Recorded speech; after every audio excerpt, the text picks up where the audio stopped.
pursuant to Rhode Island General Laws 42-46-4 and 5 for the purpose of one, discussion regarding information systems and data specialist contract pursuant to Rhode Island General Law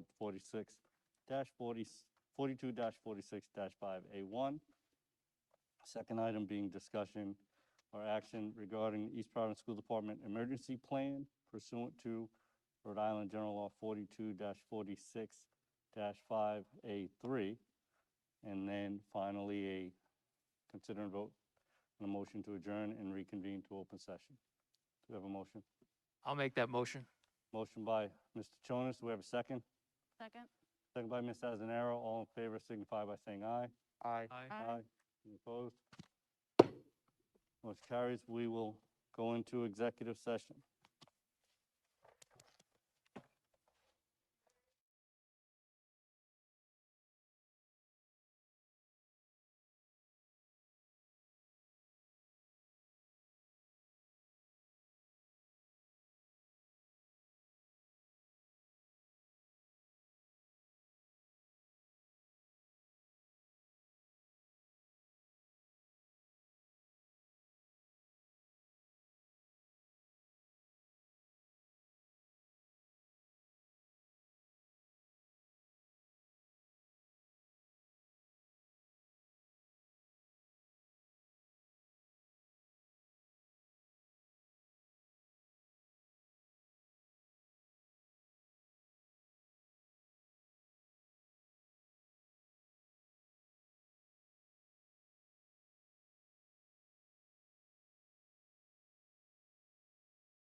secure a flag so that we can do our pledge of allegiance.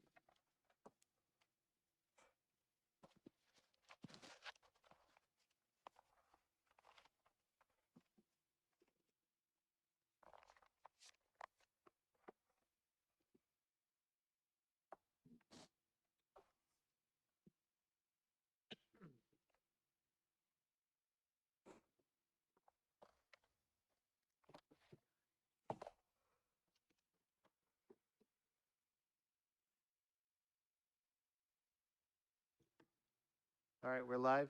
Whenever you're ready.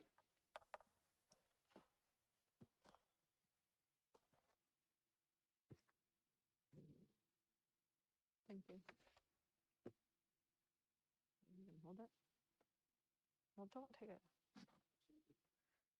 Okay? You will. I will call a public session to order. If we could stand for pledge of allegiance and moment of silence, please.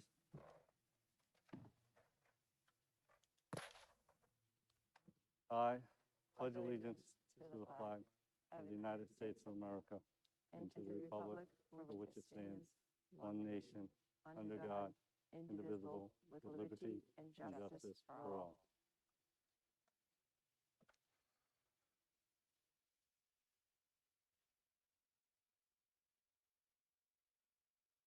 Thank you.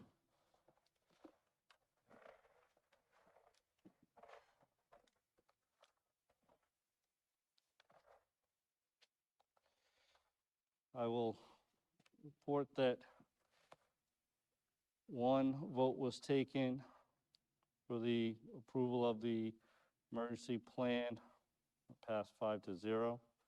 I will entertain a motion to seal the executive session minutes pursuant to applicable provisions of Rhode Island General Law 42-46-4 and 5. I'll make that motion. Motion by Mr. Chonas. Do we have a second? I'll second the motion. Second by Mr. Brandel. All in favor signify by saying aye. Aye. Aye. Any opposed? Motion carries. Do we have, Yes, we're gonna have Oh, him there to he the is. podium. Yeah. all right. You know, it's good to see you in person, Grant. So, sorry, Mr. So the next item is Student Liaison Grant Wozencroft. I think it's working. All right. Good evening, everyone. There's a lot to get to tonight, so I'll start with the transition back to school. At this point, the student body has been in school for a little over a month. In the beginning of September, each class received an orientation day to learn their way around the new school and to meet their teachers for the upcoming semester. Anticipation and excitement was felt from all corners of the school, not just from the student body, but from the teachers and staff as well. That excitement has carried into October. Within our short time in the new high school, everyone has grown a lot more comfortable with finding their way around. The building is beautiful and a huge upgrade to the old building. Classrooms are very modern, and the resources that will become available to students over the next few months are truly unimaginable. I know a lot of students are excited about the new greenhouse that's being worked on. Our athletes are excited to play in the new gym and the new track and field. There are new collaborative spaces in the building, making it easier to prepare for senior projects or branch out into group discussions in class. There is also a lecture hall comparable to some that are actually in colleges, I believe. This building is going to improve our community and provide tons of opportunities to our students. Additionally, this year, the school has rolled out the brand new schedule pattern. We have 4 classes each day, with all classes meeting for 40 minutes on Wednesdays. There is also early dismissal on Wednesdays at 12:30 rather than the typical 1:45 time. The schedule this year incorporates the wind block, which has been planned out for some time now. For those who do not know what the wind block is, it is basically a period worked out into the school day twice a week, which serves as an intervention period for students who may need extra help or time to make up work with the teacher. Those who are caught up with everything, a new site is used by students to sign up to meet with certain teachers or to go to certain places to study, talk with the teacher, participate in some activity or something else. Anything else, really. The What I Need block is also when student advisory classes meet. Choice of what they need will take place starting this week and will be in the final phase of implementation by the end of the first quarter, which is November 3rd. As we move further into the school year, the WIN block will serve larger purposes. For example, on September 21st, the school held a club fair to encourage student participation. Kids were able to meet with club representatives to learn all about extracurricular opportunities that the school has to offer, since a lot of students missed out on activities with COVID in the past. Sports news, the girls' soccer team is looking to make their way back to the division championship. The boys' soccer team season is also underway, and they are focusing on returning to playoffs for a chance to compete in the championship. Boys and girls cross-country season is ongoing. All runners from both teams are making significant improvements on their times. This year, the boys cross-country team has one of the largest rosters in recent history, meaning that the program is once again growing. Girls volleyball team made history a few weeks ago, becoming the first team to win a home game in the new gym. We congratulate them and wish them luck as their season progresses. Girls tennis team has also been making great strides in recent weeks. County's football team is gaining momentum as they are looking to regroup after a few losses.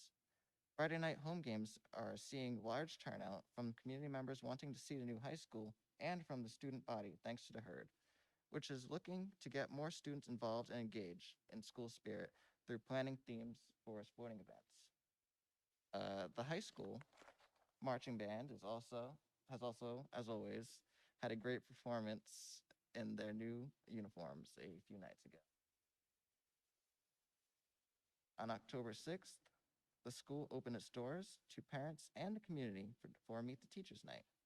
The night was a large success, with many families coming out for a chance to see the new school, thanks in large part to the staff and student volunteers who helped to coordinate the event and point people in the right direction.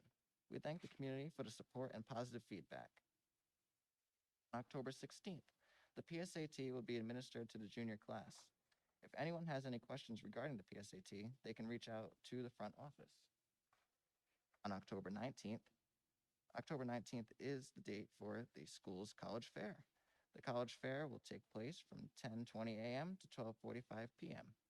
More information will be released in the days to come by the school guidance department. Picture Day for staff and underclass members will take place on October 19th as well at 8 a.m. Additionally, on October 21st, a flu clinic will be held for students and staff from 8 o'clock a.m. to 10:30 a.m. I'm going to close tonight by recognizing a distinguished student who could not be here. Mr. Matthew Rogers is a student and a member of the senior class of 2022. He is involved in his school and community, participating in organizations such as the high school band and the French club. Currently, Matthew plans on following his passion for the sciences and love for learning as he weighs his options for a college major in a biology-related field.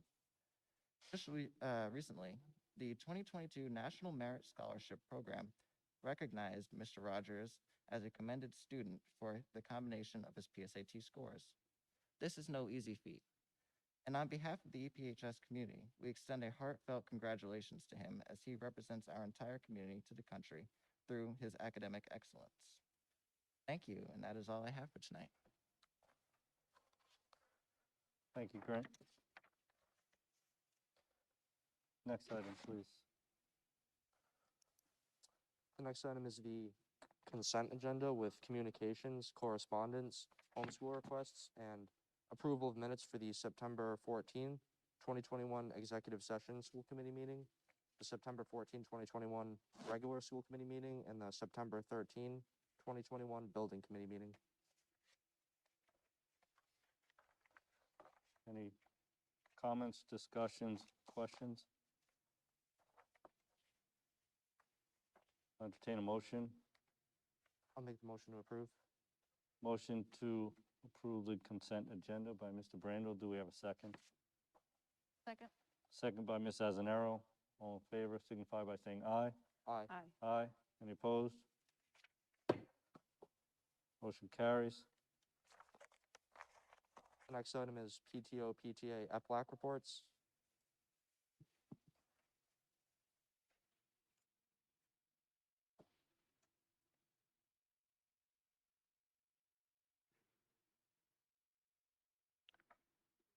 One. Oh, just get really close, Mary, to the, Oh, really close, is that good? there you go. Like you're None. singing. Good evening. On Wednesday, September 29th, we held our first EPLAC meeting of the year at Martin Middle School Library. We had a fabulous turnout of parents and staff. It was great to see. Lots of input and discussions were had. We discussed our bylaws and forming our new board. I received some great feedback and emails of parents wanting to be members of the board. Once the board is formed, we will bring that to you at your December meeting for the school committee. Thank you, Jessica, our school committee liaison, for attending our meeting last past month. Looking forward to this upcoming school year. Hoping to have many new parents, past and present, coming to EPLAC on Wednesdays, the last Wednesday of each month at 6:30 with an extension of Thanksgiving.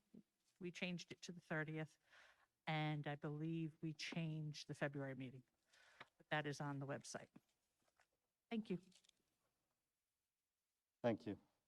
Hold on.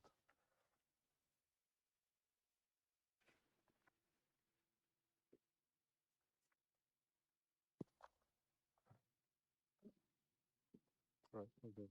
We'll go to the next. The next item is public comments 1, agenda items.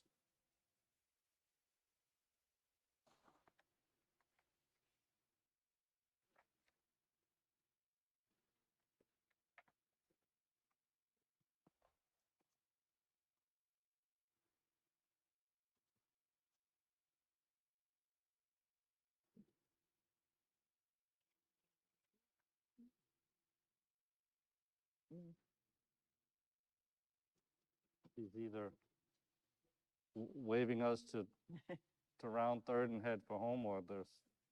I think no. she said no. Mhm. Okay, so I would ask the committee to please move up item 11, a building committee report. I have Mr. Sam Bradner, I believe, is here. Yes. So he is here to give an update on the high school building project. If that is okay, I would entertain that motion. I'll make a motion to approve. Motion to move up item, 11. I'm sorry, 12, I called it 11. Thank you. 12, building committee report. I second that. Second by Ms. Boshain. All in favor signify by saying aye.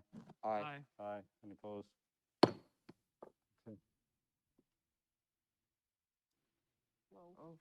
All right, this is like Science Theater 3000. Oh, So I'm gonna- Ben, shut that light. No, that's, No? Thank you, Mr. Chair, members of the committee. Sam Bradner with the Peregrine Group, Owner's Project Manager for the high school. We won't go through every word, although you can read every word up on the screen there.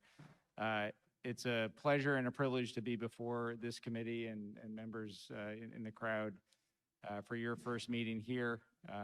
Obviously, this community has been hard at work to get to what happened a few weeks ago when you opened the brand new school. So I just think it's a great event and a great introduction by the student who spoke at the beginning to really speak about kind of how things are really starting to come alive in the school. So everything I think hopefully everybody here was hoping.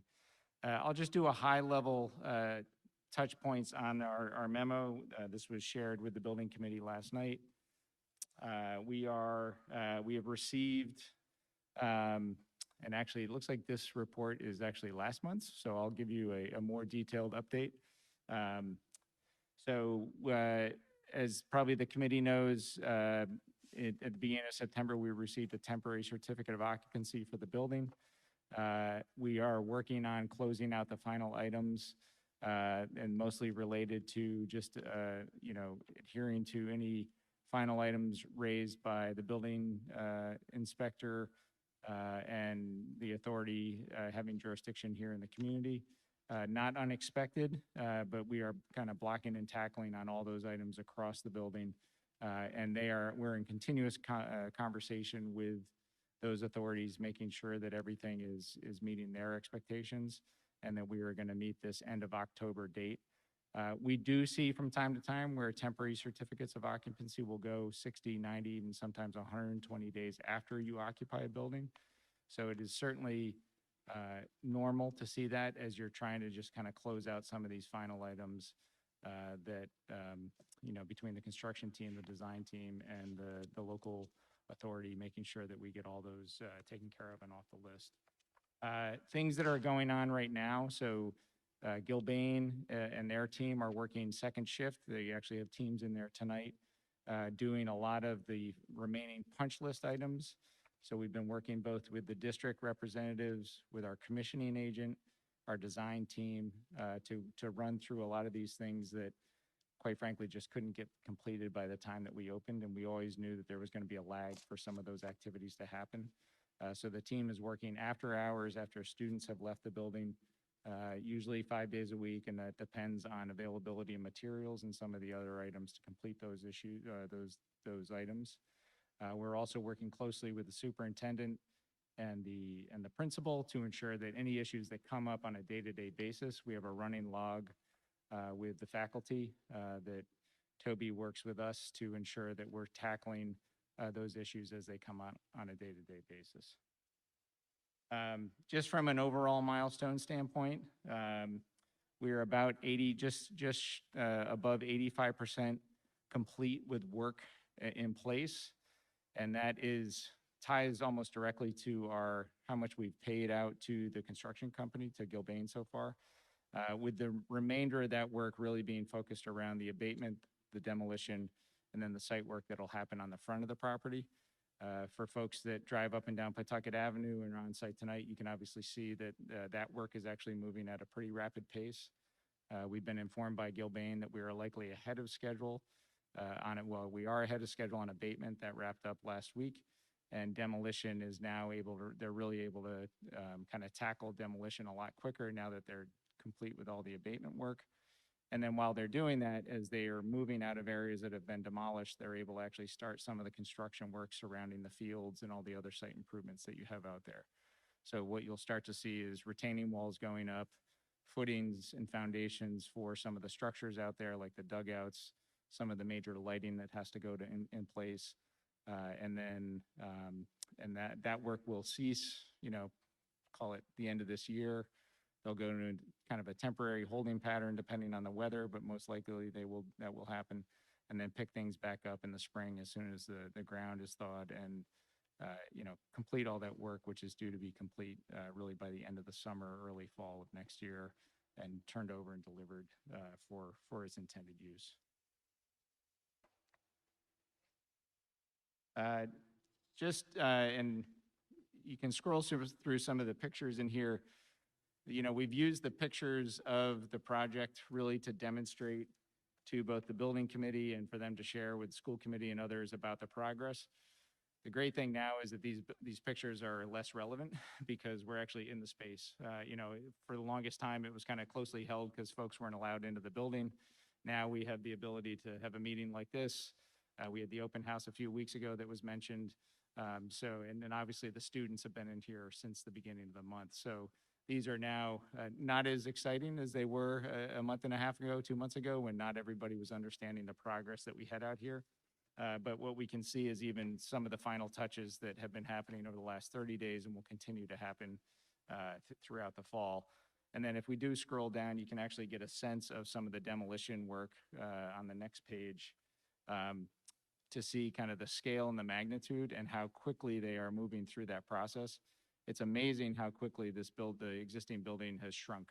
In just a couple of weeks, we went from the wings, starting to come down on the north west corner to now, the majority of the building is down, and we're really working through the final pieces of that and really hoping to be done sometime mid to late fall on all that demolition work.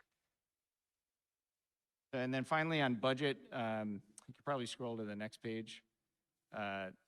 We continue to track on or below budget. We have, I think between the efficiency of the contractor and the construction team, and, I would say a really tight set of documents, we've really been able to hold to the overall project budget, where now, we're able to evaluate some of those things, and we've talked about these before, that maybe we're sitting on the outside looking in, hoping to be done based on budget availability. So we continue to work with the building committee and some of our sub-working groups to ensure that we can try to get as many of those things into the project as possible, mostly site-related at this point. So for instance, the lighting around the tennis courts, that was an ad over the summer. That work will now be able to commence because you have a budget availability to be able to accomplish that work. Even with putting those things back into the project, we still believe that the project will likely come in under budget. So, that's always great news to share with the owner.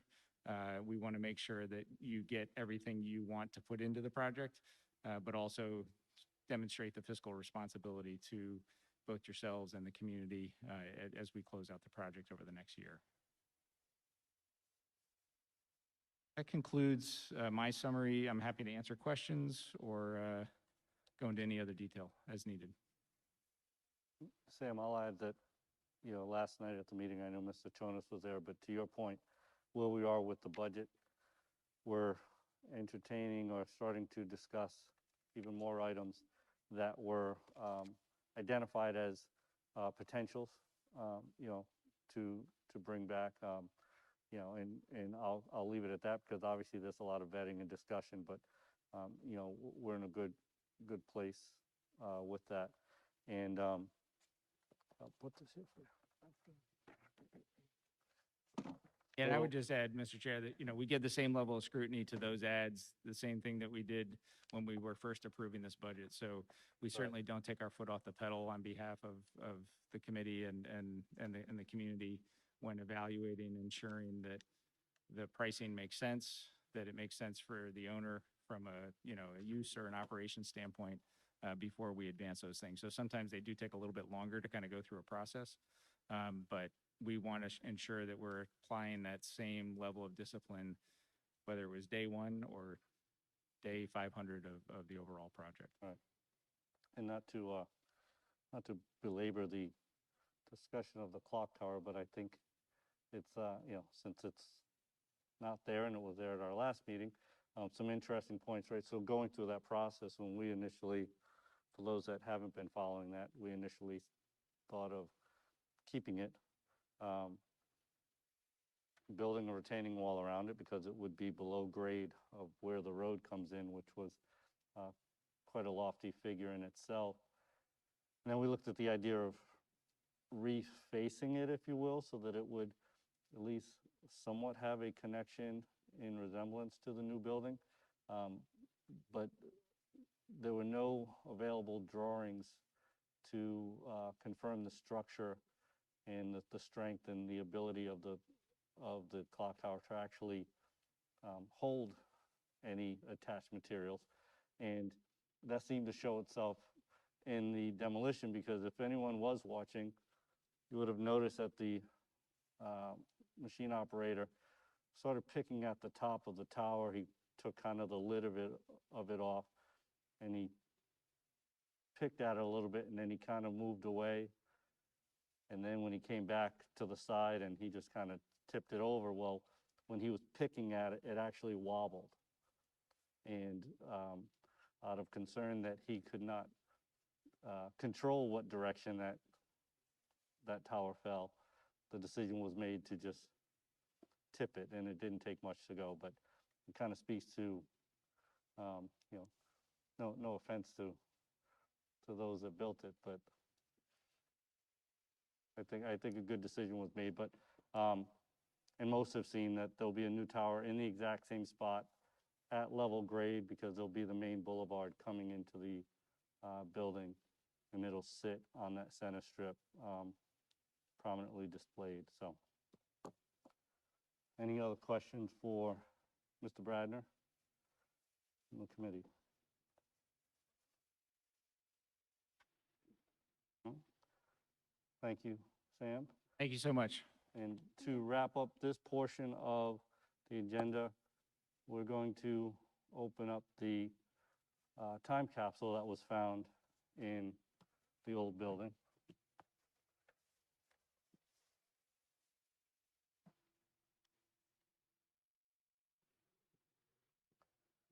So those that don't know, this was found almost by mistake near what was the true main entrance to the high school. There was a piece of stone that had the dates 1950, 52, it was 51, right, was the actual. So Mr. Fiola had asked the crews to remove that stone with the intention of keeping it and replacing it somewhere else on campus. And when they started to kind of chip away around it, they realized that it was a lot thicker and that it was almost like a block. And when they pulled it out, they realized that there was a piece in that block that slid out because there was a hole inside and this was sitting in there, so.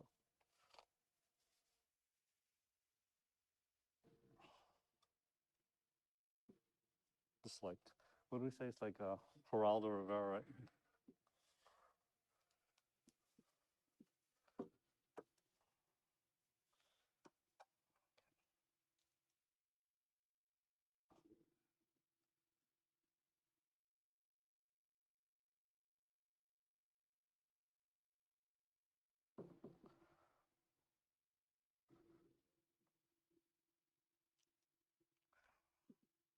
So Providence Journal, Eisenhower, seen slated as Europe defense leader, Reds lash back at Allies, guerrilla band massacres, field.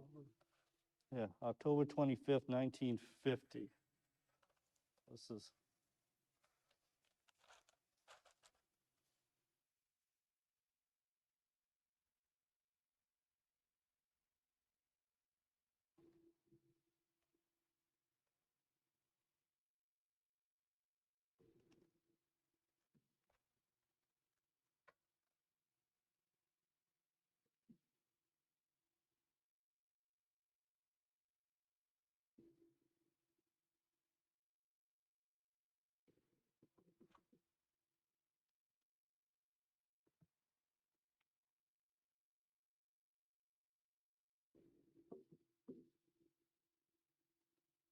So I'm just kind of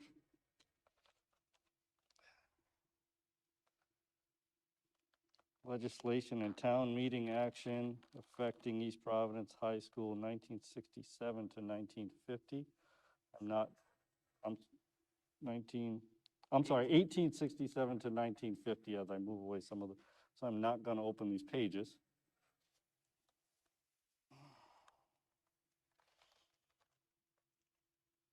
Some of this.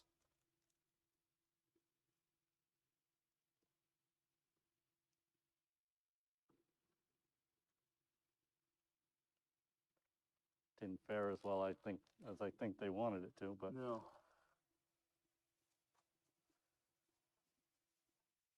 I think Mother Nature just kind of says, listen, I'm in charge. I'll try to- I think this is. Literally crumbling.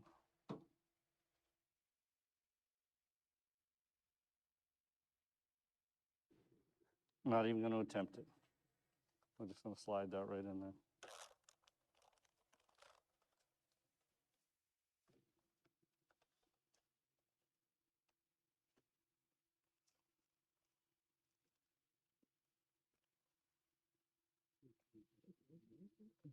This is a little more durable.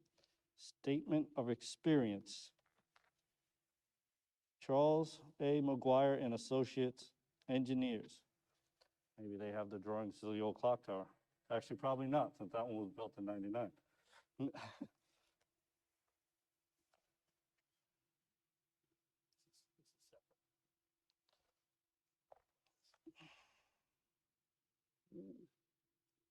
East Providence Senior High School.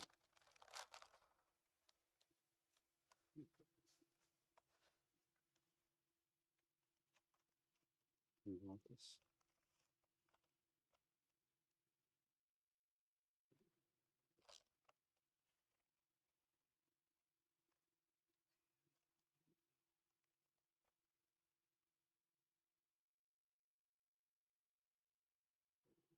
So I'm not going to open this too much, but interestingly enough, the page that I open up, and I won't try to lift it, but at the top, the words are serve youth today and tomorrow. And then this bottom headline says community center to serve all citizens, which I think is pretty fitting that. So this, yeah, so this, a school to serve youth today and tomorrow, it repeats it. This is a kind of an inside title page. The new East Providence Senior High School, East Providence, Rhode Island, East Providence School Committee, Francis J. Flynn, Chairman, and then it mentions Charles A. McGuire and Associates, Providence and Boston Engineers, 1949. And I won't attempt to flip through too many pages there.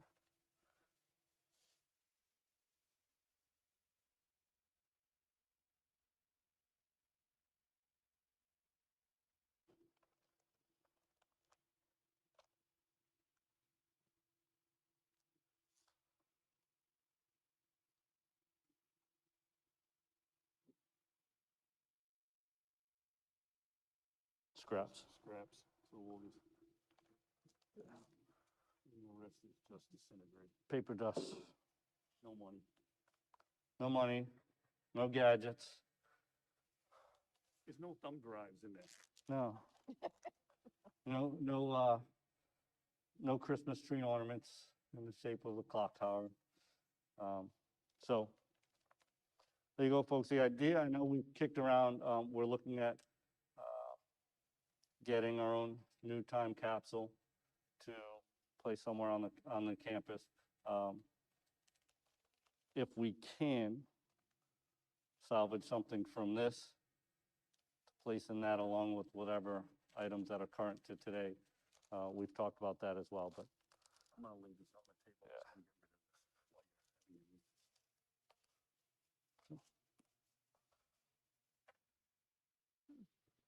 That's it. I think we fared better than Geraldo did, I'm just saying. Thanks, son.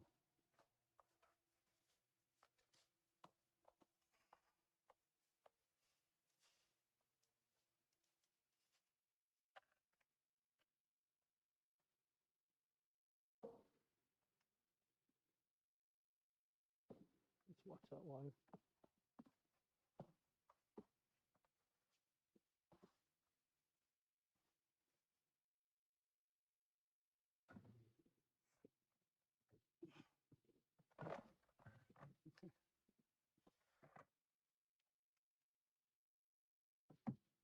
Now that we've done that, we've kind of kicked that around as to when we're gonna, and it just seems fitting, first school committee meeting. This is where we intend to have all future school committee meetings, so please don't write your name in the seats, but you're welcome to repeat your seating. I would like to, if the committee would, because I believe folks are here, to move one other item up, and that would be discussion item 13. Some folks wanted to speak on behalf of Coach John Sandy Gorham. So if I could get a motion to do that without objection. I move to move up item 13, 1. We have a motion by Ms. Azanero to move 13-1.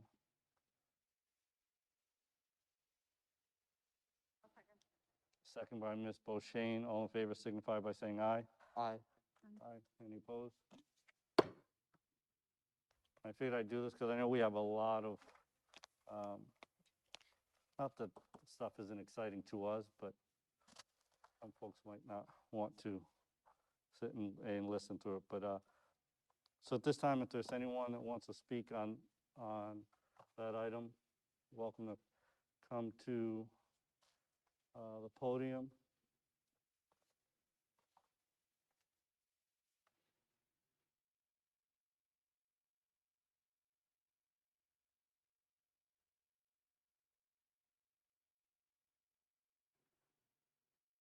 They don't leave that there, I saw what you.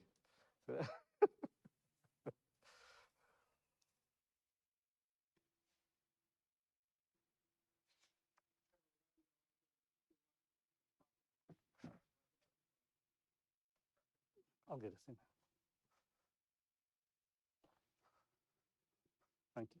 Thank you. Chairman Montero, members of the school committee, good evening. My name is Ted Gorham, and I am grateful for the opportunity to speak this evening with regards to recognizing the contributions of my twin brother, Sandy Gorham. Before you has just passed out as Sandy's resume for reference. Some background, Sandy and I grew up in Riverside, and we went to Waddington School. We were part of the first graduating class of the Riverside Junior High School on Forbes Street, which of course was many years ago. And we graduated from East Providence High School in 1970. While at the high school, we participated 3 years in baseball, 3 years in swimming, 2 years in football, highlighted by state championships in 1968 in swimming, and the Division I football championship in 1969. Right after graduating from URI in 1975, my brother Sandy started a 45-year career in the East Providence school system. His first year was at the elementary school level, and then 44 years at the East Providence High School. As noted in the opening paragraph of his resume, he has devoted his life and career to teaching, coaching, and developing the potential of the students he encountered. Sandy would often say he is in the business of kids and working with kids to help them go through an important time in their lives. I would like to submit that some of Sandy's greatest wins were not on the football field, the swimming pool deck, or on a baseball diamond, but in in providing the guidance and counseling to a countless number of students who needed help along the way. And that's going to be a familiar theme that you'll hear from the other speakers. As head coach of the East Providence football team for 20 years, his team has appeared in 7 Division I Super Bowls, winning 5 championships.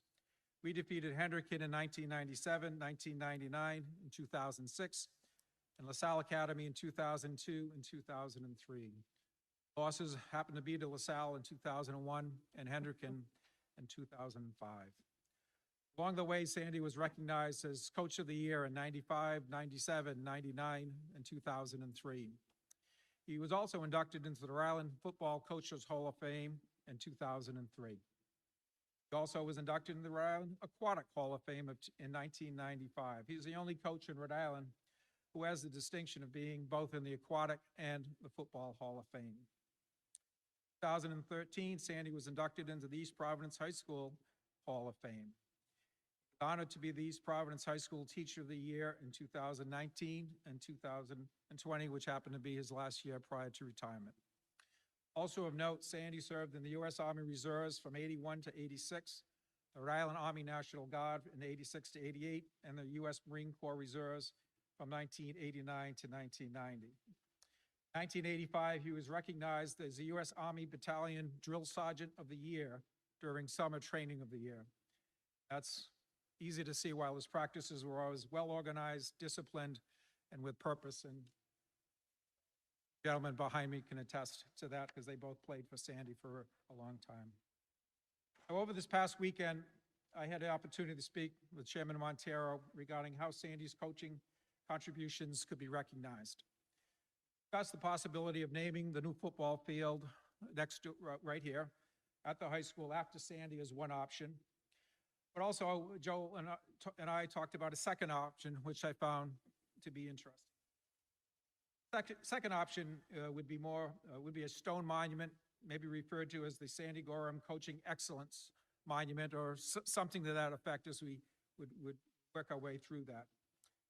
This monument rather, would be in recognition of Sandy's contribution and would be conspicuously displayed by the entrance to the new field. Any coach in either men's or women's sports would be eligible to have their name inscribed on this monument. However, some level of excellence had to be obtained before this could be done, and criteria would have to be developed. If we went that route, then obviously the naming of a field could be done at some time in the future. The fact remains that Sandy's accomplishments and all other coaches' accomplishments occurred at Pierce Field and not here at the new field. So that could be retained for maybe a coach of a newer generation, next generation, who attains excellence on the field. So, you know, the whole point here is that, you know, Sandy and myself, we're thrilled as members of our family that you would even consider recognizing Sandy in such a way, whether it be via monument or via the naming of the field after him for all his contributions. So at this point, I'd like to turn it over to Jay Oliver and Sean May Lambert. These are members of a number of the Super Bowl winning teams, and they also would like an opportunity to speak on Sandy's behalf. Thank you. How you doing? My name is John Oliver, graduated 2000. I came here today to kind of be an advocate of naming something of significance with the new tag football field in honor of John Sandy Gorham. I was able to play under Mr. Gorham for 3 years, win 2 state championships. You know, however, that wasn't the highlight of my time under him. You guys have all heard his resume from his brother. The reason why I'm here speaking is in favor of this is because of what he taught me off the field. You see, I always looked at him as a second father to me, and I know I'm not alone. He's always been a role model for hundreds of players he coached over the years. His success on the field takes a back seat to what he did for us as young men preparing us for life. Football came second, family and school came first, and that is something that has always stuck with me, and I've grown up and I'll instill in my children. For a lot of these young men that he coached, he was the only father figure they had. And often he played the role of a psychiatrist, a tutor, a mentor, guidance counselor, and so many other things like, you know, all the other teachers do. High school football laid the groundwork for most all of my success in life. I truly believe that. I tell everybody that I come in touch with, you should play a sport, no matter what it is, for a year. Football in general just built camaraderie for me.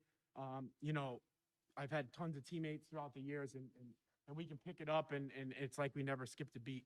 And Mr. Gorham kind of made that groundwork for us. I guess I'm biased because I never really played for any other coach in East Providence, but I'd be hard-pressed to find anyone else more deserving than this. That's just what I wanted to say, and I'll let Sean Baker. Good evening, everyone. Before I want to talk about myself and experiences with Coach Gorham, I would like to read something from one of his former players, Stevie Silva, who I played with Jay Oliver as a sophomore when I was at Martin. We were still in 9th grade, so I started here in 10th grade. I'll just read this from him because he was unfortunately couldn't make it tonight. Coach Gorham. On behalf of Coach Gorham, I would like to offer my support in naming the new football field at East Providence High School in honor of John Sandy Gorham. As a head football coach for over 20 years, Coach Gorham led East Providence High School to unprecedented success, winning 5 state championships and establishing the program as one of the best in the region. More importantly, Coach Gorham served as an important role model for hundreds of players at an important developmental time in their lives. He also worked with thousands of kids around the city during his time as a physical education teacher at AP High, a career that spanned nearly a half a century. Coach Gorham helped shape my brother and I into men that we are today, as he did for so many others. While his teams were always well prepared for success on the field, he was also a man of values who installed these traits in his players. Irrespective of our success, He put equal emphasis on keeping sports in perspective. He challenged us to leave off-the-field issues behind those couple of hours of practice each day, because for some of us, it was the best thing we had in our lives. Coach Gorham has dedicated most of his life to East Providence High School, helping to install county pride in countless residents throughout the city. No one is more deserving of having a new field named after them than he is. Stevie Silva. Again, my name is Sean Bay Lambert. I used to attend this high school. I grew up in East Providence. Now my daughter goes here, and I coach the varsity girls basketball team. I want to speak about Coach Gorham. I don't have anything written down. I just speak from the heart, and it says from the heart. He was a second father to me. He saved my life. I was going through a lot growing up, and I was, nervous about playing football. I didn't think I had it. I didn't think I was big enough. Always had an open door for all of his players, and he installed the main word is family. And that's what I look at the city of East Providence. To the heart, to the core, it's a family. And to this day, when my girls are gonna run out on this new basketball court in about a little bit over a month, we say 1, 2, 3 family. When he is here as a teacher, he used to walk through my practices and stop and talk to me and talk to the girls, just like he was coaching me 20 years ago. I was part of a state championship team with Jay Oliver in 1999, and then we went to the Super Bowl in 2001. We were probably more popular than we won the Super Bowl because we weren't supposed to be there. There was a year we played Will Blackman, and I had Jamie Silva, 2001. We upset them. It was all on him. He made us believe. Any kid that I seen come across his path, he made them believe. He made them believe in a culture. He set the culture. And to this day, 20 years later, that's what I implement. To embody the city of East Providence and what it stands for, there couldn't be a better man to have that field named after. Like I said, he was a father figure to me. And I'm just proud to be able to speak on his behalf, because right now I'm successful. I'm a successful realtor. I'm a father of 3. I was going down the wrong path, and that man literally was in my living room. He's to this day, he still calls me to check on how I'm doing. He does that with all of his plays. He does that with Jay Oliver. It's not about just coaching for him. It wasn't about a check. It was about literally saving and helping us become better men, become better people. So I thank you for allowing me the time to talk. I appreciate it, and God bless the city of East Providence, and I hope you guys take what we said into consideration. Thank you very much. God bless. Thank you. Are there any questions, comments from the committee? So as Mr. Gorham, as you stated, we had spoken the other day, and that was from some feedback that I had from some community members that have, like most of us, a lot of respect and appreciation for Coach Gorham. So we're looking at, with the committee's, barring the committee's approval, or pending the committee's approval, designing, a space. For the points that Mr. Gorham stated with the field, it was, it's kind of that gray area. We felt as far as, the naming policy, it's supposed to have significance to that, and with it being new, but the field was, I think, it is a reach for, and I think Mr. Gorham, you stated it perfectly, right? For any prior coaches or any folks in the building to kind of to claim that space is, I think maybe not giving the opportunity for the generations that we've, put this building in place for. However, I think that there's a way that we can recognize Coach Gorham and others prior and moving forward in several ways. So with your permission, what I'd like to do is, we've asked, as part of the project, it kind of became a discussion with our project team, because it would become a piece of the campus, to actually have the landscape architect design a few ideas that we can put together and then present to the committee and yourself to see if that's something that would work and fit the, what you were envisioning. So I don't know if the committee has any thoughts on that. But if I would definitely like to hear and see the proposals that the landscapers have, and then I'd love to, speak with the rest of the committee and see where, we all stand. But I do like the idea of creating a specific space in remembrance and respect and acknowledgement of the prior people that left a very impactful mark on students in this community. So could we, so that the process for naming is 2 public meetings, 2 votes to approve. What I'd like to do is table this for the next meeting pending that design, that feature, so that we actually have something to vote on. Because again, I know, like, I'm one person, but I am in support of having Coach Gorham, remembered and honored in a fashion as Mr. Gorham here had mentioned. I think if we can come to a design and a feature that meets expectations of everyone involved, then I'd like to do that. So we'll kind of table any action on it, but because we want to see what exactly we're looking at. And I would want those of you that are making the request to, basically to definitely agree and like the idea, as well as the committee being acceptance of the naming. That work?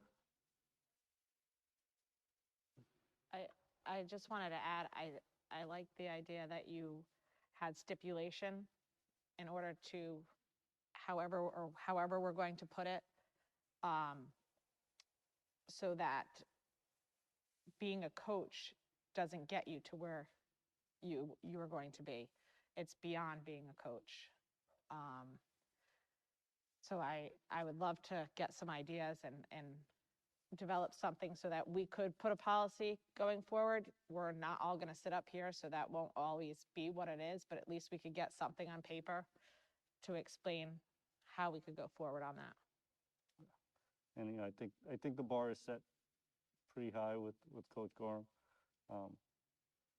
Mr. Oliver, I take no offense to the fact that I did coach in Mohawks, and you said that you've never had any other good coach worth remembering, but That No, made you old. That made you pretty old just now. yes, Just wanna listen, check- I was say that. old when I mentioned the Science Theater 3000, and only a couple people in the room knew what I was talking about. But so again, if that works for you gentlemen, and I know there are others that are with you in spirit, and I know Steve Silva sent his word, so if that works for you, then I'd love to do that, and we'll be in touch. I'll keep you abreast of what we get back. Literally, I had the meeting this morning with the project team and presented that and made the request that they draft a few, some designs, some layout designs. And I really left it with them. I mean, they've seen our architects, as you may or may not know, they've only done school projects, so school campus features and functions are in their wheelhouse. So put no parameters on it, just kind of let them know what the intent was. So as they come back, then we'll review that and bring it back to the committee. Does that work? Okay, no, thank you. Thank you very much. So I'll take a motion to table item 13.1. And Sharon, just kind of earmark it for the next meeting with the expectation, and if for some reason there's a delay in getting a design by then, you know, I'll let you know. But at least on record, it's being requested to be on the next docket. Through the chair, I think you want to 11. table the consider and vote to approve naming. I'm sorry. If, Yes. If that's your desire, I'll make that motion to table that vote. Yes, item 11, action item. Thank you, Mr. Chonis. Yes. So we have a motion by Mr. Chonis to table action item 11. Do we have a second? Second. Second by Ms. Azanero. All in favor signify by saying aye. Aye. Aye. Any opposed? Thank you. Motion carries. So we'll see that on the next item. And again, we'll be in touch. Thank you.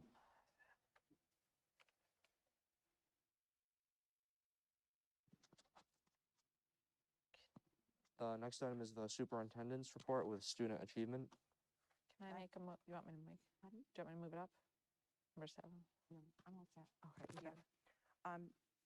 First, let me just start by saying congratulations to Craig Enos, who has been appointed Rhode Island Business Manager of the Year for 2022. So congratulations, Mr. Enos.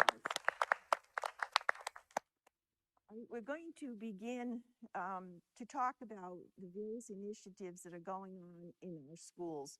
But I'm going to begin by first thanking our administrators and our teachers who for the past 18 months have been working very hard under very difficult circumstances.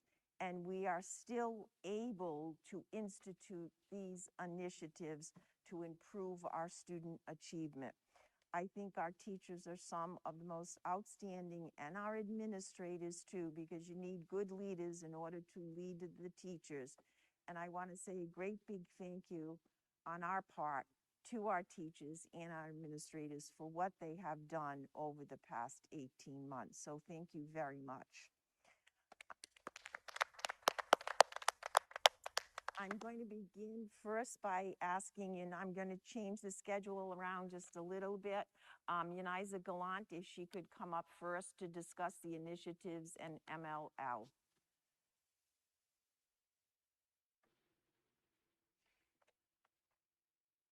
And Uniza, you have like 3 minutes. Oh, my God. Uniza sent me a 45-page document on her initiatives. All right, so this she beat me week. to it because I was going to give you 4. You should see the document. Gave me 5 on Thursday, 4 on Friday, and 3 today. I've been losing a minute. So I did send over some supporting documents, good evening, everybody, so that you can refer to them, and if there's any questions that you may have after my 3 minutes, that you feel free to reach out to me. I know Sharon had given that to you, and Ben, I had sent him over a quick PowerPoint. So I hate speaking without a visual because I myself am an MLL learner. We know that that is how we learn best, is through visualization. So I just want to go over, if Ben can put that up, within the document, I know that there have been some questions regarding student enrollment and the impact that our MLL demographic has had. And so within the supporting documents that I sent over, I did list the enrollment. And so you can go to the next slide. So as you can see, this is on your first page. We have had a significant increase over the last 5 years, specifically last year compared to our current numbers. Just as a reminder that we are in October, and we already are at a total of 242 students enrolled in our MLL program. That's compared to last year in June of 215. So as you can see, we have never in the last 5 years had that many students enrolled within our program. In your packet, I did do a breakdown by school, but up here you will see the differentiation between elementary, middle school, and high school, with our high school really enrolling most of our students in the MLL program. Next slide. I also did a breakdown of our last standardized test, which is our access testing. They section it off by WIDA level scores, level 1 through 5. And so I did put some descriptors in your packet just to explain.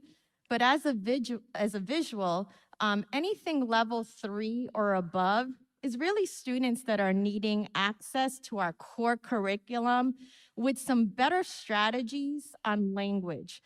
The good news here is that 76% of our MLL students fall in the level 3 or above area, which means that they are no different than any of our regular monolingual students that are sitting in our classrooms right now. As we know, language is not a deficiency, it is not a disability. It is an opportunity to have more access through different strategies. Hence, I mentioned one today as visualization. For those of you that have taken algebra or trigonometry or any of those content areas that have very academically rich vocabulary for that content, I would pose to say that most of our students in our classrooms are level 3 or above, learning new language within that content. So that is the good news. And as you can see, we have 9% or 10% of our students in that level 1 entering and emerging into the English language. Next slide.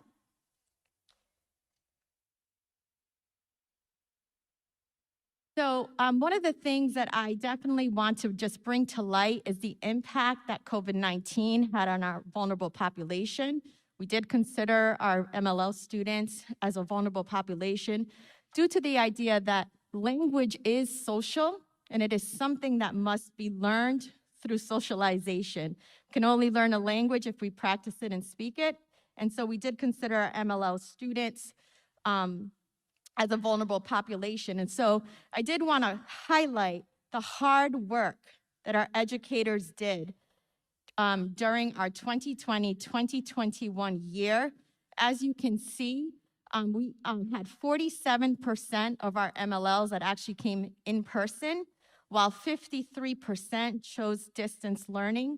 We knew that there were some detrimental components to that, as like I said, that they did not have as many opportunities to share and practice language with their peers and with their teachers.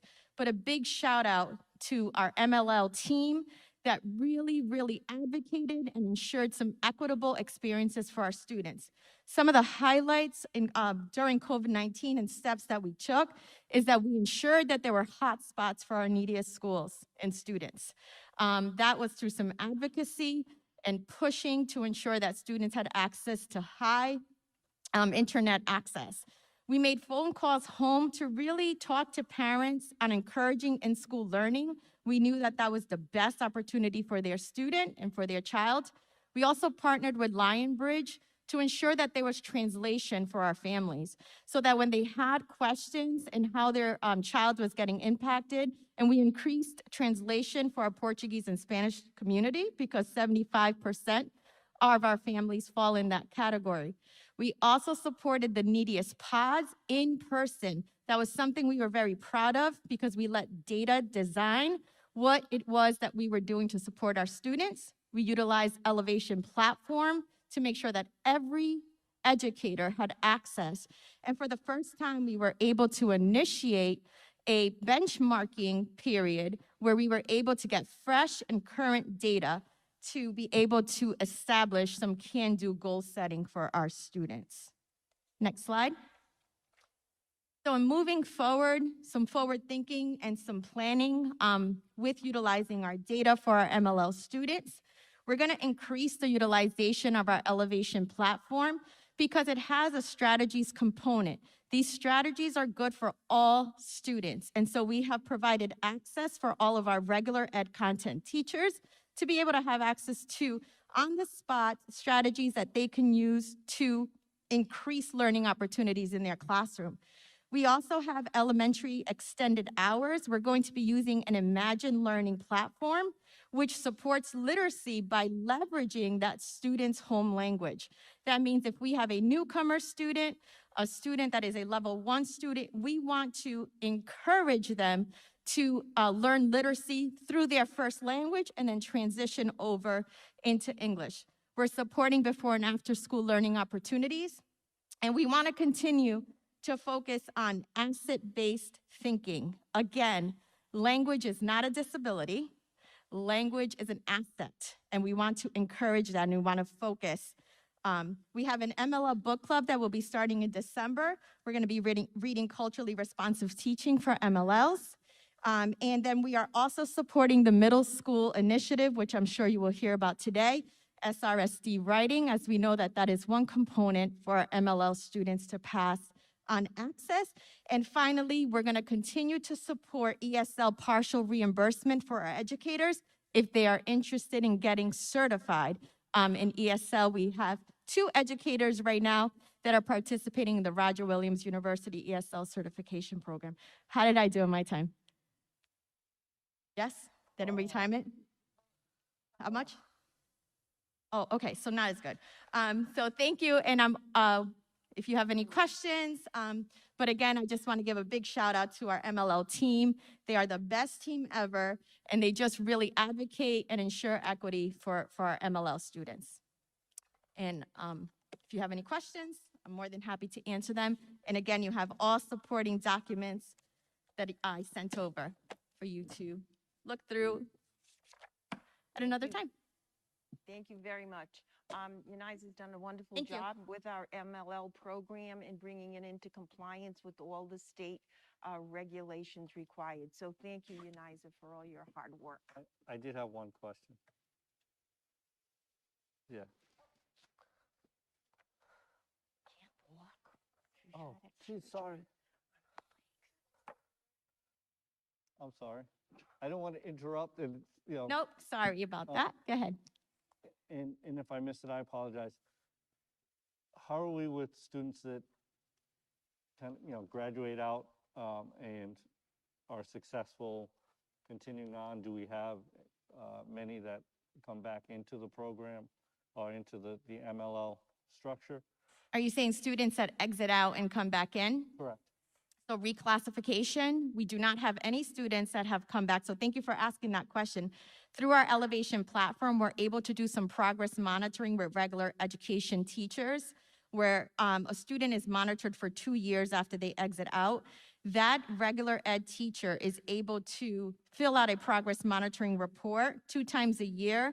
And our MLL teachers, and those are called monitored students, which we have 48 currently in the district, can then check back in with that teacher, give strategies, which is why elevation is so important for our content teachers, because again, once this student is able to receive a 4.8 on access and exit out, they're telling us that they have the language proficiency necessary to have access to core. But our MLL teachers are always supporting regular ed teachers who have monitored students, and our content regular ed teachers have access to all of the strategies necessary to support any student that has exited out. But at this point, at least since I've been in the position, we have not had any reclassification of students. Thank you. Thank you, Uniza.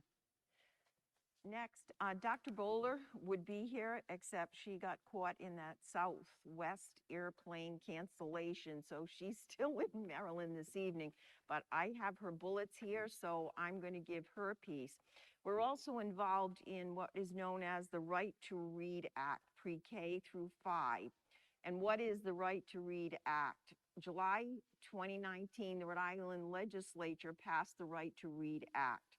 The purpose of this act was to ensure students can accurately decode and fully comprehend grade level text by 3rd grade and beyond, and to enhance teachers' knowledge in the science of reading, or how students learn to read, and structural literacy instruction, or instructional approaches that align with research on how to teach students how to read.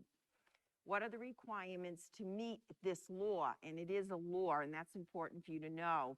Depending on educators' work assignment and certification, educators must develop proficiency or awareness in the science of reading and structured literacy instruction. Who must meet the requirements of the law? All pre-K through 5 elementary teachers must demonstrate proficiency.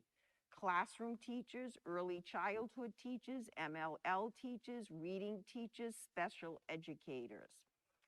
All pre-K through 5 elementary specialists must demonstrate awareness. Art teachers, library media teachers, math teachers, music teachers, physical education teachers, and school nurses. All middle and high school 6 through 12 teachers must demonstrate proficiency. MLL teachers, reading specialists, and special educators. All middle and high school 6 through 12 teachers must demonstrate awareness. Those are art teachers, business teachers, career and technical teachers, MLL teachers, family and consumer science teachers, library media teachers, math, music, physical education, school nurses, science, social studies and/or history, technology, theater, and world languages. All K through 12 people who are strongly recommended to meet the minimum awareness: building and district administrators, occupational and physical therapists, school nurses, counselors, school psychologists, social workers, speech language therapists. And I'll send you a copy of this after the meeting so that you will have all this for your records. When must educators meet this law?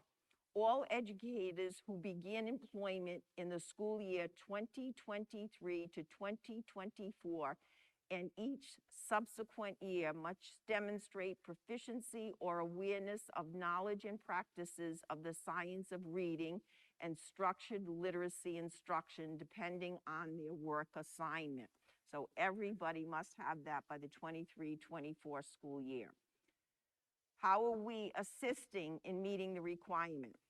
Educators requiring proficiency must complete a training in the science of literacy and structured literacy instruction delivered by the Rhode Island Department of Education approved providers. The district is offering training by RIDE approved providers in letters, Hill literacy, URI dyslexia endorsement program. And we have teachers in all 3. How will the district assist K through 12 people who must meet the minimum of awareness? The district will provide access to the RIDE administrator training modules for K through 12 people to complete on their own. Now, what she doesn't add here is that this training is extensive for elementary teachers. It can be anywhere from 50 to 60 hours of required training. Now I'm going to turn over the middle school awareness to Dr. Ferran because she is overseeing the middle school awareness where Dr. Bowler is doing the proficiency of those that need it. Dr. Ferran? So I'll be brief. Actually grades 6 through 12, middle and high school teachers, it's 8 to 10 hours of online modules across 5 different modules.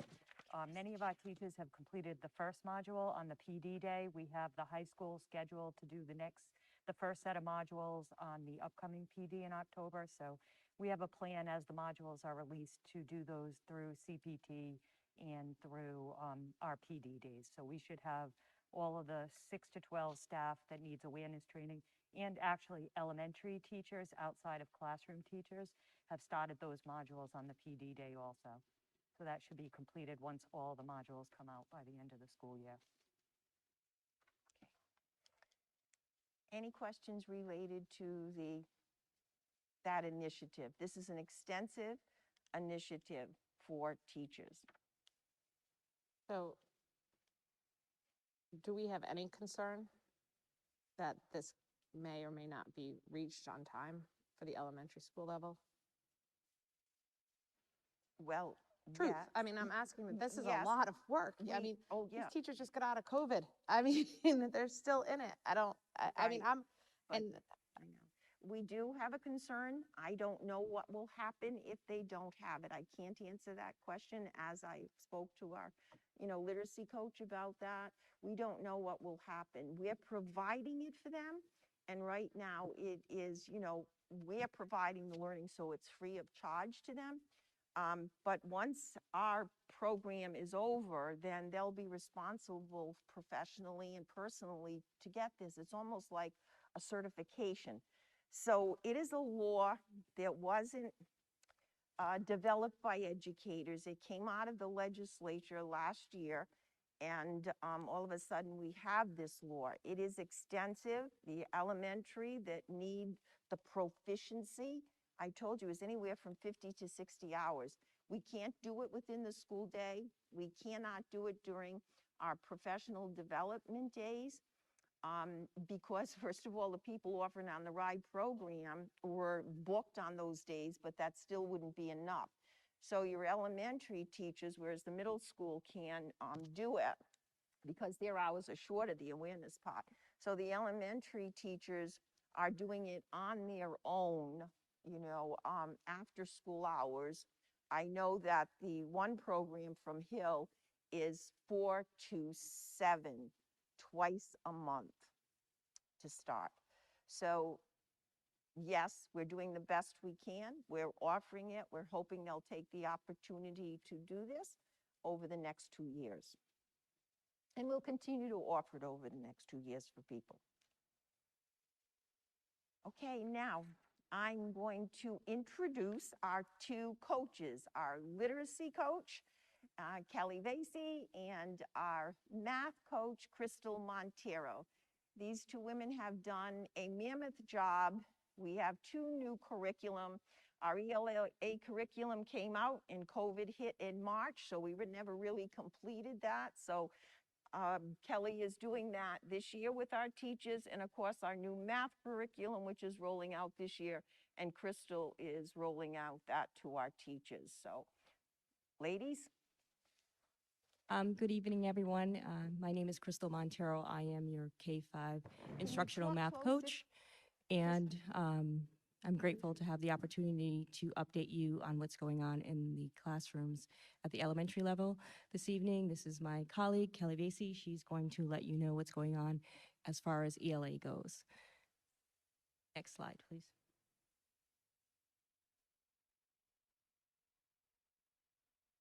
Hi, everyone. So the first thing that Crystal and I both wanted to talk about was our new curriculums that we have been selecting over the last few years.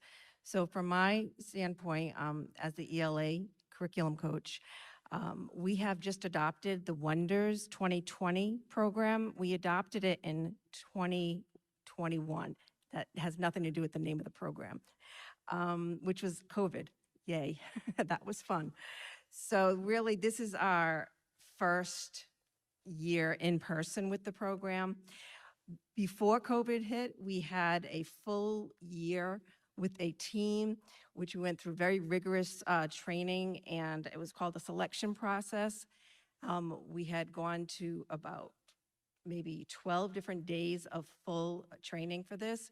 And through that program, we were able to select 2 pilot programs that we wanted to try. And luckily, we did get both trials done by February of 2020. So we were able to at least have both of them in the teacher's hands so that we could make a good selection. When we did do the selection for the program, we included teachers, parents, students, all stakeholders. We had a full day to do a debrief on the 2 programs, and we feel like we came up with the right choice. Just on the side note, our Boston program is for kindergarten and 1st grade. So Wonders is only through 2 through 5.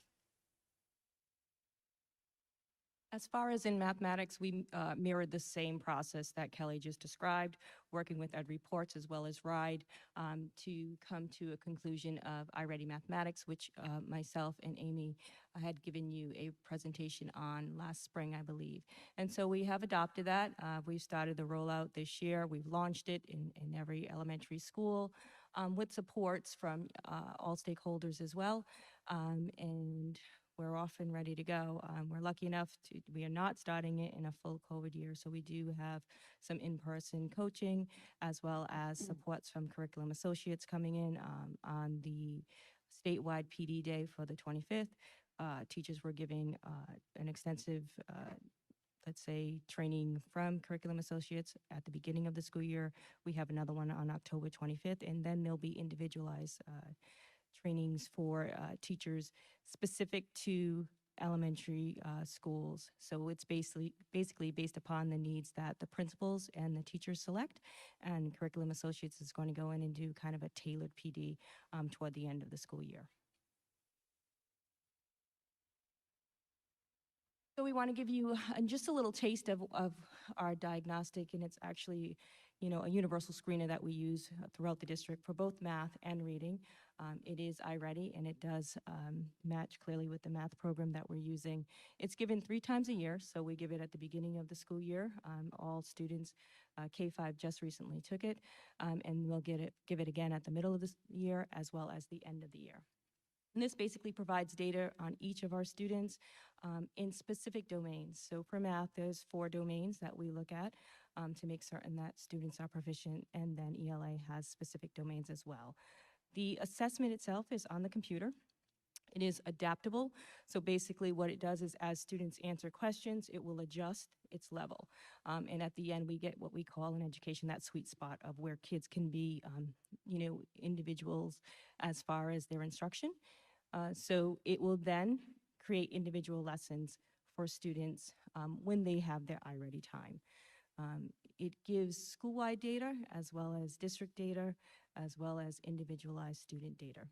So we look for trends within each grade levels as well as schools, and then we will develop supports based around that. So we make informed decisions as far as small group instruction as well as supports for teachers. And then in the middle of the year, it will provide an individualized growth goals for kids. So when they take it in the middle of the year, we will then see if they met their growth goal, and you can see kind of an image of an example down the bottom there. And then at the end of the year, we are also looking for those growth goals to be met as well.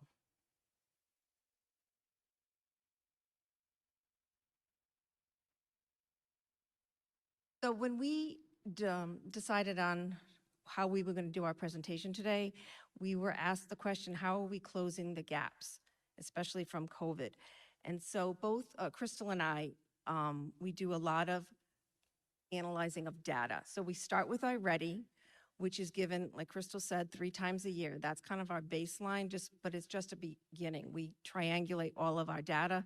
We give much more than just this one diagnostic.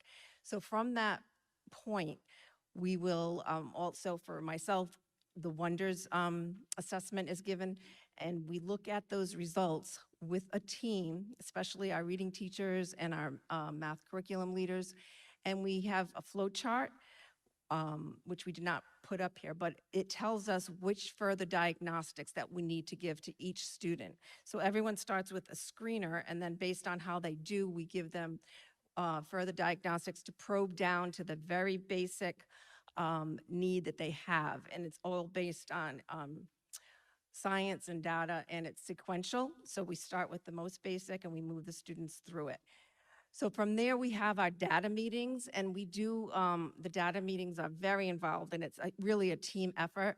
We meet 3 times a year for the data meetings, but we also meet pretty much every school meets 6 to 8 weeks in between, so we can touch base with the teachers and with all the stakeholders. At those data meetings, we have spreadsheets of information on every student, and we look at that and we decide how best to serve them in an intervention. So the third part of our cycle here is the intervention, and so this is really how we are closing our gaps. We both, math and ELA, in every single elementary school has a 30 to 45-minute intervention block, which is sacred. And every student gets a specific targeted intervention during that time based on all of their data from the triangulated data that we've done. And it's really an all hands on deck. They might be getting the intervention from the reading specialist, the math specialist, the classroom teacher, the resource teacher, the MLL teacher. Everyone participates in this three-tiered system. And we also progress monitor, so we don't just put them in an intervention group and then leave them there. We progress monitor them often, sometimes as much as every other week, depending on how low their needs are. And that will tell us when they need to move on to the next step. So it's really a very a good system. It works. We have been closing gaps, and we use it across all of our elementary schools, and we use it in math and reading.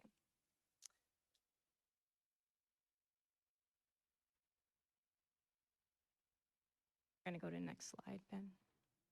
Thank you. So we wanted to just talk a little bit about RICAS tonight. We know that, you know, under the circumstances of COVID, things are a little different, but in a non-COVID year, and we will still do that with the new data as well, just to let you know, but this is what we have done previous.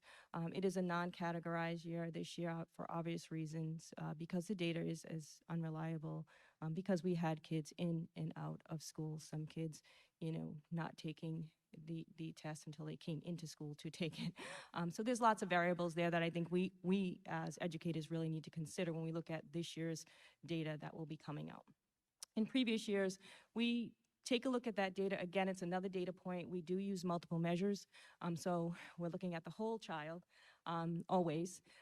But when we look at RICAS, we do a deep dive analysis, and that requires us to sit down with principals, with teachers, with math curriculum leaders, as well as reading teachers, and take a look at how we did. So we'll take a look at an item analysis, item by item in each school. How many kids got this question right? What kind of question was it? What content was it?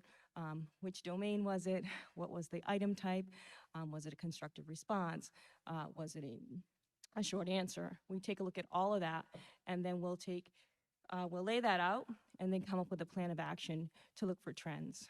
And so we're looking for strengths. Also, how did we do in this area, and what did we do well in, and then what are our areas of focus? And from there, we'll make a plan of action as far as, you know, big picture, not just for RICAS, but big picture to look at trends for what we need to do as a whole within the curriculum. And then we'll intervene from there.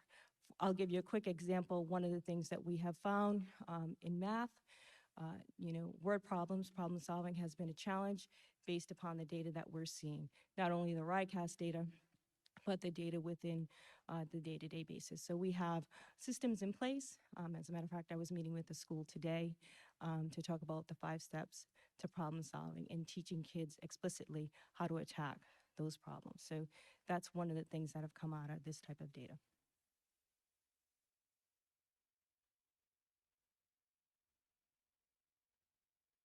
So basically, to close these gaps, that we have a very strategic plan that we use. Crystal and I basically are very similar in our styles and how we attack the process. We always look at data, and it's basically to support the students and the students whatever they need. We meet them where they are, and we try to move them forward. But we also support teachers, and we support the schools.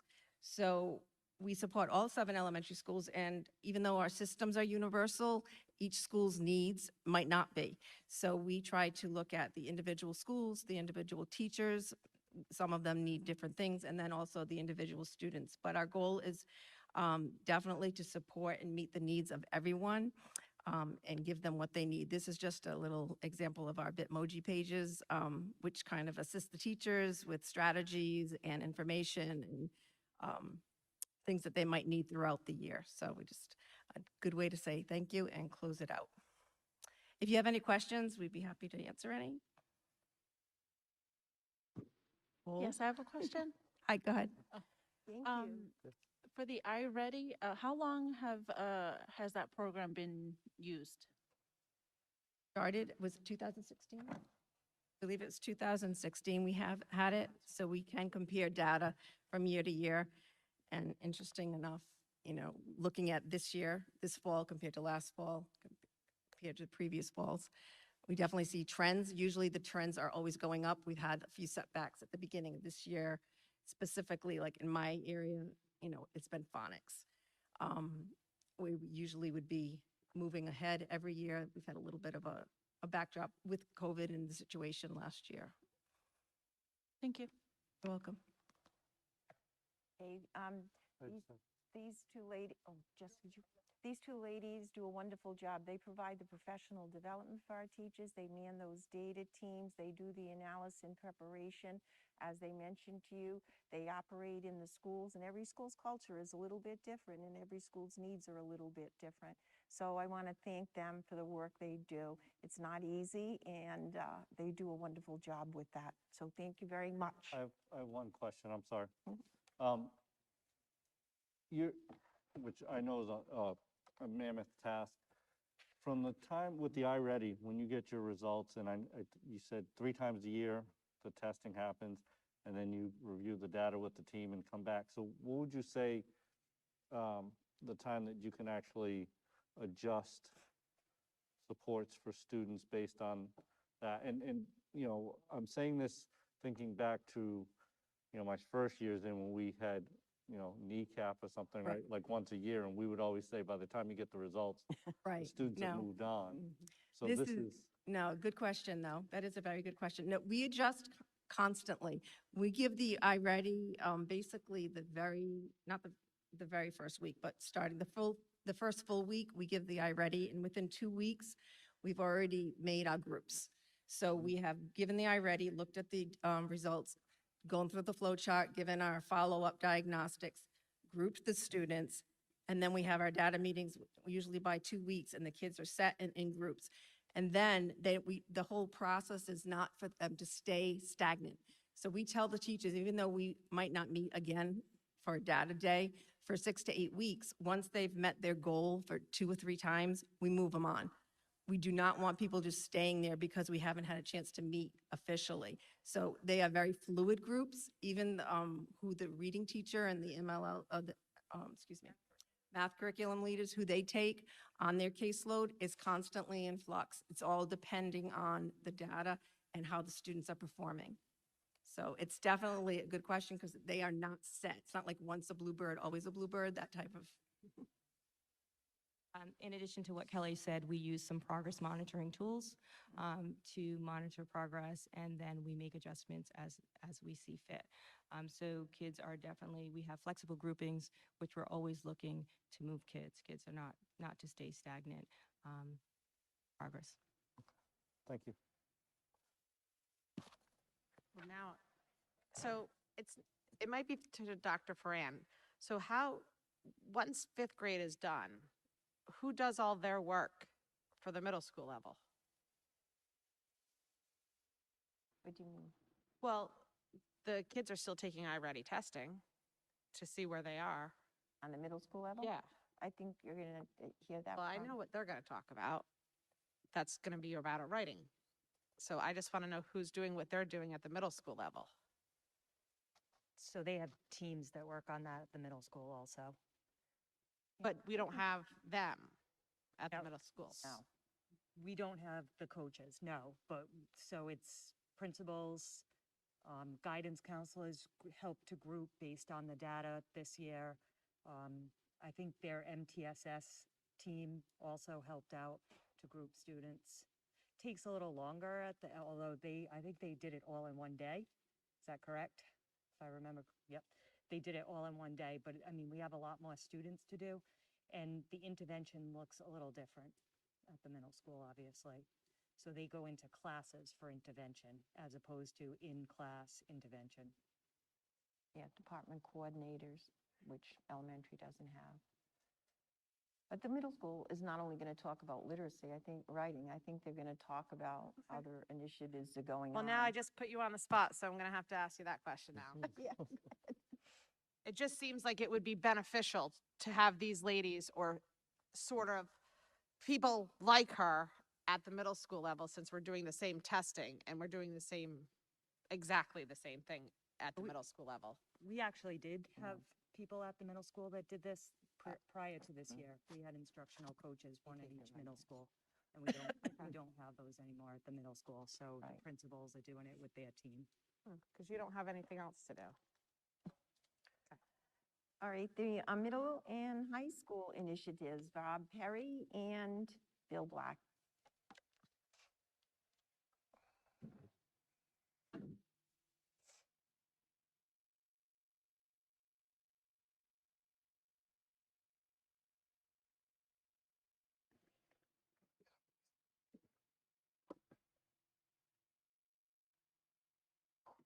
Good evening, I'm Robert Perry. I'm the principal of Riverside Middle School, and with me is Bill Black, the principal of Martin Middle School, who would like to speak to you about the curriculum initiatives at the middle schools this year.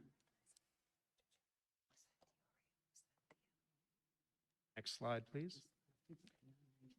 In the fall of 2019, around the time that our RICAS scores came out, while we realized we had made some gains from the previous year, we also recognized that there were schools throughout Rhode Island that have similar demographics to us and also similar size that had better scores than us. So at that time, we realized we really had to focus on ELA and math as a curriculum initiative. Next slide, please.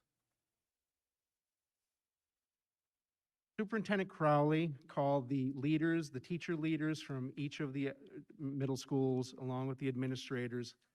Essentially, she put us into a room at City Hall and told us that we couldn't leave until we had a plan. We came up with the idea that we would go on school visits. Next slide, please. Superintendent Crowley set up a visit in particular to Cumberland. Now, Cumberland has had really good scores over the past decade.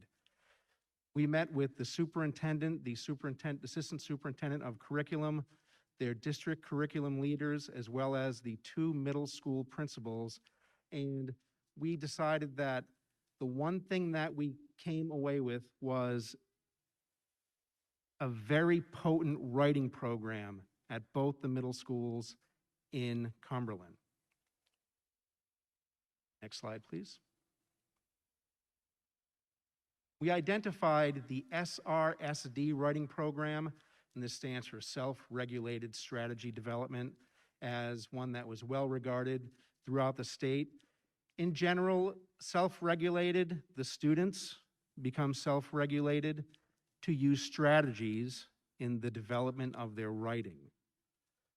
It's a program that came out of some research from the 1990s and was taken up by a person named Leslie Loud, who we have brought in as a consultant. Next slide, please.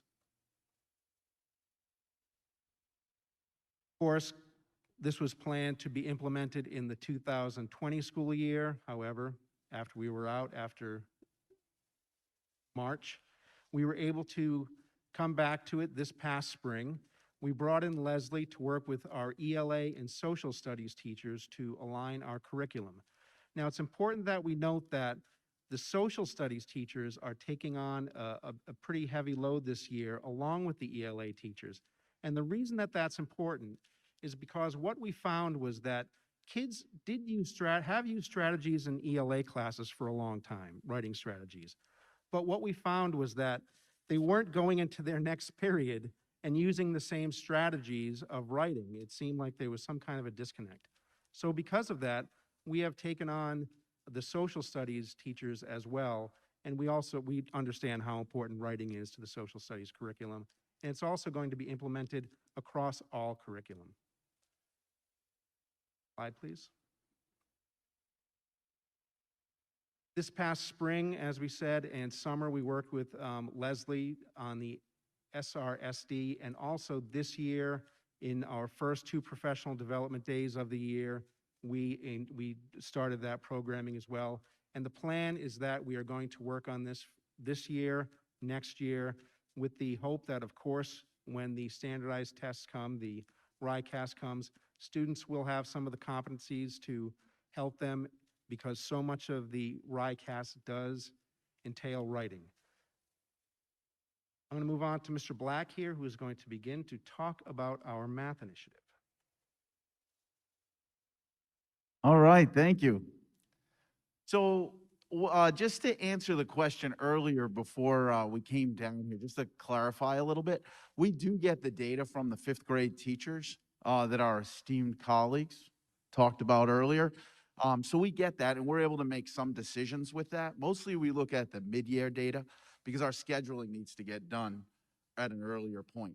So we look at that mid-year data to get a sense of where to make some placement decisions for students at both schools. So that gets us started. But then what we do is, especially this year, as Dr. Florian mentioned in the past, we had instructional coaches. But what we did this year, knowing that the data is just going to be, more difficult with distance learning last year, we came together at our schools, and it took one day, but we were able to get together with our English teachers and math teachers, looking at the beginning of year iReady data, and place about 200 students in one day and change their schedules in order to get them, whether it was math or literacy services that they needed. So our lag time's probably a little bit, it probably takes like an extra week or so because there's so many schedule changes at the middle school level with the students having 7 periods. First elementary school, just rotating between the departmentalized model. But we look at that data from 5th grade, and then we look at it again at the beginning of year, knowing that there's some summer, there's learning loss, there's also just that piece of kids coming in and out of the district. So it is helpful for us. I hope that clarifies a little bit of the process of kind of how we use some of that data, because everyone gets core classes, so it's more that we look at it for those intervention classes from the 5th grade teachers. So I'll get started with math. So this is next slide, please. Our math middle school opportunity. So we're working very collaboratively together. Dr. Perry and I have, since we've been working together here at the 2 middle schools over the last 4 years, we've worked very closely together in a lot of ways. So one way is we brought our teachers together for math. So both department coordinators have come together, as well as ourselves and Dr. Foran, in order to figure out what we can do from a curriculum side, an instructional side, and assessment. So next slide, please. So we're going through the process in math at the middle school level of ed reports that was discussed earlier in elementary. So ELA did that 2 years ago. Math at the elementary school just did that last year, and they're implementing now. So we're at that point. We're following along that path at the middle school level. So we got together, we started some of the trainings with RIDE, looking for high quality instructional materials. Next slide, please. So along with that, we did a math needs assessment. We know that math at the secondary level has been challenging, to say the least, over the last few years. We know it's a huge area of need. So we dove into the data with our department heads last summer, and we got together right around the time school ended, just to look at data and get a sense of where we needed to attack this, because we knew just getting curriculum materials and instructional materials wouldn't be enough, that there needs to be an instructional component on how we deliver those materials, an assessment piece to check in to see how we're doing. Next slide, please. So we've brought in a math expert to help us figure out what this challenge is in order to improve our really student achievement for math at the secondary level. So we're looking at math curriculum through the ed reports process that I'll talk about a little bit more, including piloting materials, which is happening right now.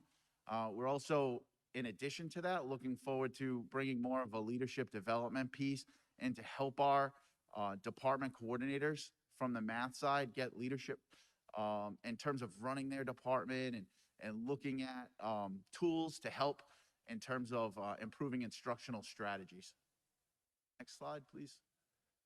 So in September, all the math teachers got together from both middle schools for one day. It was about two weeks ago, to look at piloting materials. So if we think about it in piloting, we wanted to get really deep with it to see what works and what doesn't. Sometimes when we have our committees look at it, we don't have enough. We really want to get teacher and student buy-in when we're doing this, because they're the ones that are going to be teaching and learning this. So we really wanted to dive in deep with that. So currently we're piloting 3 different resources at the middle school level in terms of getting some data to see what's working and what we want to improve upon. And then we'll get to a decision-making process as we get closer to January. So next slide. So this is really the number one thing, is our student buy-in. So the students are the ones that are going to be using this material for a while. It's got to be important to them. It's got to be meaningful. So how our teachers are presenting this to our students right now in all middle school classes is letting the students know that they're a part of this process, that they're going to be providing feedback, seeing what works from like a digital side of things. Does the assessment piece work? Does this make sense? Do you like this? Is it engaging? So we want to get that feedback. So it's talking to our students now. I know Dr. Perry and I have talked about this at both schools. It's really an exciting piece. So if we're in a classroom watching a lesson, talking to students outside of the lesson, they know that they're a part of this right now. So that's like a huge component that we wanted to make sure that we added to this process. Next slide. So decisions about a curriculum. So right now we're in the thick of it. We started about 2 weeks ago, about a week ago, October 4th, with piloting. So we have those materials with all middle school math teachers.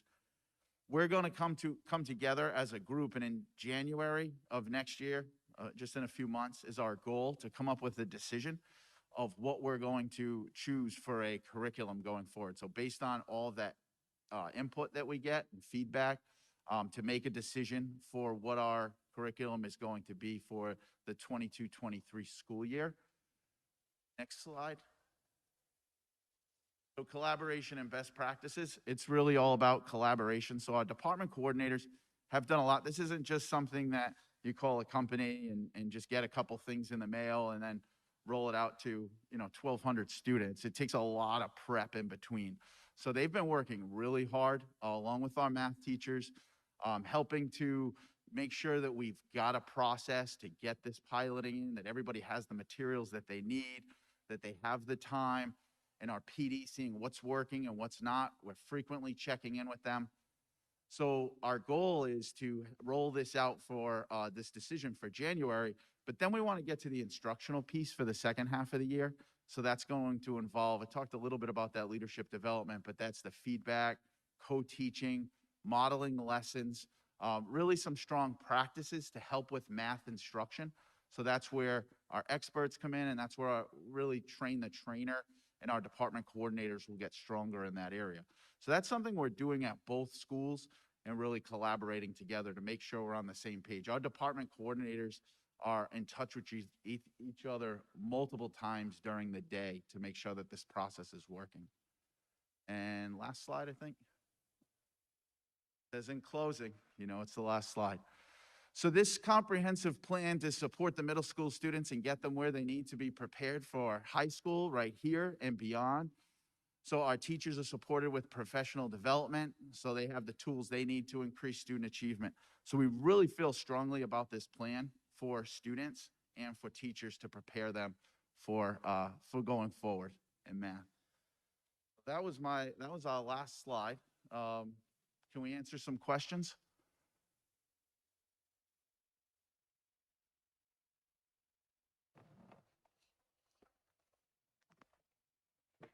I have a couple comments if. I'm sorry?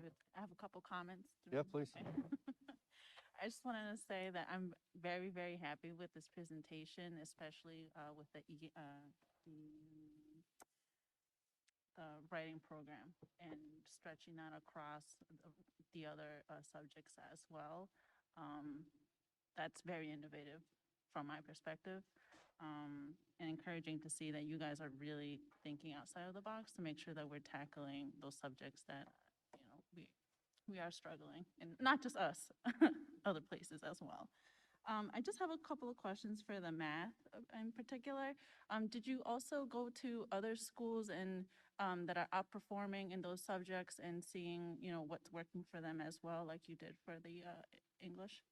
So we kind of attacked it a different way. So our math expert that we've brought in has worked in a number of districts, comes with really high credentials, has also spent time working at RIDE.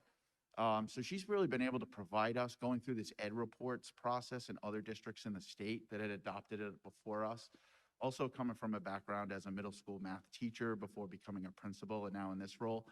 We feel really confident that, her expertise that she brings to us. So instead of attacking it where we were going to visit places as we did prior to COVID, when we went to Cumberland and talked to other areas, we've kind of gone more internal with her providing us those resources. Okay. And my other question, I guess, did the expert possibly mention how combining possibly some lessons or curriculums between math and science? Kind of like how the the write-up program was kind of going beyond just, English class? That's where we definitely want to go. So we do want to connect. There are some natural connections between math and science. The way the Ed Reports process works is they are looked at as separate programs that you go through. So science would be following us in the following years in order to look at that. But I think we will be looking to make those connections. We just haven't really addressed those directly right now. Thank you. Thank you. Any other questions? So, couple questions. I know when you were talking about the writing, and you visited other districts, did you visit for writing or for ELA or for math or, English, math, whatever? Is it still ELA, right, at the middle school? You got it. ELA. We love our acronyms, don't we? Yes. Did we speak with any school districts from Massachusetts where we're transitioning now, right? I mean, obviously, well, not right now. We're under that RICAS, which is modeling the MCAS, and, nobody fared well that first go around, and, so the question is, if we look at how we're structuring does it transfer to say that a particular district in Rhode Island is doing well without any historical data under the new system? Would it make sense to also look to those that have been in the system that we're now modeling? So, yes, so again, not directly going to those districts. So Leslie Loud that Dr. Perry talked about, she's based out of Massachusetts. She's a scorer for the MCAS. So that's one of her roles outside of, and we think that's, talking to Cumberland and Pawtucket that have been using these programs, having that benefit of what it looks like, kind of, how the soup is made type of thing, as a score in there, really, and not teaching to the test, just identifying, really key things that students need to know and teachers need to know and rolling this out. So her work with the MCAS precedes her work in Cumberland and Pawtucket. So again, we're kind of benefiting from that now, Rhode Island following that model with the MCAS to the RICAS. And she works for an organization that we're working with, correct? Correct, yes. That's the SRSD. That's her organization that she runs. And she has a few people that work for her, but most of the work is directly done by her. I'll reserve judgment on it, and I hope to be wrong, but I always get very antsy, and, people know this, anytime I see self-regulated for middle school. Like an oxymoron. Yes, it's and it's proven to be dangerous, not just here, but abroad, but I'm hoping, that the results are different. With that, one of the things that, let me just ask this question with regards to writing, which I think is great. Like, I mean, but they usually go hand in hand with reading, right? And it's always been the discussion that I'll hear is, when are we going to really put in summer reading back into our secondary level so that, and really hold students to it and really expand, and I was thinking about it with the MLL presentation, right? We talk about expanding our vocabularies and so forth, and it's directly correlated with the reading, and I just wonder if there's any discussion at the secondary level or at any level to go back to really just full press, like, let's commit to it. Students come back from the summer, yes, it's not a matter of, okay, there was a reading lesson, we'll get to it. Is there any discussion of really? Well, as Kelly Vasey had mentioned, 2 years ago, we went through the Ed Reports process with ELA, and that was with the middle school. So we were both elementary and middle schools. We did choose a program that we actually already had. So through the Ed Reports process, we look at a bunch, we look at all of the different curriculum resources. We stuck with My Perspectives. My Perspectives does have a very strong reading component, and they're really in the second, this is, because of last year, things were so very different. We consider this our second year of full integration. So the hope is that, yes, the reading program is going to be much more beefy than it has in the past. And also, don't forget that at the middle schools, we also have reading interventionists who work looking at iReady scores, as we discussed earlier as well. So absolutely, I would agree with you that we need to really pack in a lot of reading for our students and along with the writing, because we know that those things in tandem are going to do the best, not just for test scores, but just the overall literacy of our kids. Yeah, I would, again, I'd like to see that summer reading with the requirement, an expectation that when you return to school, you've had the option to, select something obviously of interest, but that you will actually be held accountable because, we understand that whether the student, realizes it today or in 3 years, they've learned something. And we talk about that memory loss and, that retention over the summer, but I feel like I hear, maybe working in a corporate world, like every time I go to a meeting, there's, a room of consultants have gotten together and they've come out with a new, program. And some of us on the front line are saying, okay, but can we put back some of the basic stuff as well? And that's kind of the root of my question on that. So I think it's great, and, identifying the need for the writing. And absolutely, I think we've been behind the 8 ball in catching up when I hear you talk about that crossover at the middle school between the ELA and the social studies, and, really taking those skill sets and, following them over. So, yeah, okay, thank you. I want to thank the two principals for their collaboration on these initiatives. You can see that both schools are working together now collaboratively, and I thank you very much for taking on these projects. Great job. All right, next are the AP scores and the high school initiatives, and also a looking at the NEASC letter that the high school received, and you have a copy in your package as far as recommendations from the NEASC committee.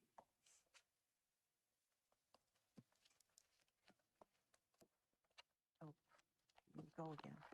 Before we start the data on our SATs, I just want to talk a little bit about the NEASC letter that we received on September 22nd. As we all remember from the spring, we had our collaborative conference, our self-reflection, and that conference came back glowingly, as we did a really good job in terms of looking critically at who we are, what we do, and what we need to improve upon. One of the things that we got from the commission report is that we've once again, by the New England Association of Schools and Colleges, we've been accredited again as a school that is being successful in these. In that report, they mentioned 9 different areas of strength, which we did, but we were focusing on the 6 different areas that we need improvement. One of them was a school has a written document describing the core values, beliefs about learning, and the vision of a graduate.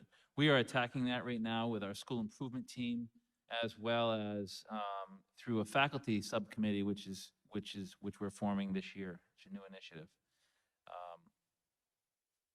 A couple of the things which they wanted us to work on are being addressed with this beautiful facility that we're in currently. Other aspects that we're looking at really quickly is that the school ensure the growth and improvement plan is widely known by different individuals throughout the community and stakeholders, and plan specific goals. We do have some more community members involved this year, business owners, but we need more. So if anybody's watching and want to be a part of our high school improvement team, please let us know. We're looking forward to having people as well. As well as the implementation of our WIN block, the What I Need block. This is going quite well right now. It's been a learning curve, just like a lot of things this year in the high school. New building, new schedule, new structures, new systems. But one new implementation was the education of both our staff and students with Enriching Students, which is a software to help us with WIN. And it's starting to take hold, and it's going to begin, as Grant so eloquently put earlier, it's going to be something which is up and running on its own, hopefully, to give academic support to students who need it, enrichment activities, and give students exactly what they need when they need it. At that point, I'd like, that's just the update there. We're extremely proud of that. We have a visit coming back in the spring of 2023 or the fall of 2023. They'll let us know. But we are working on all of these things currently with a bunch of different committees, and we're excited about the process we're making. So at this point, I'd like to invite Mr. Courier to come up and talk about two different things we did to finish last year. Well, one we did was our intercession data, and the other is our SAT data.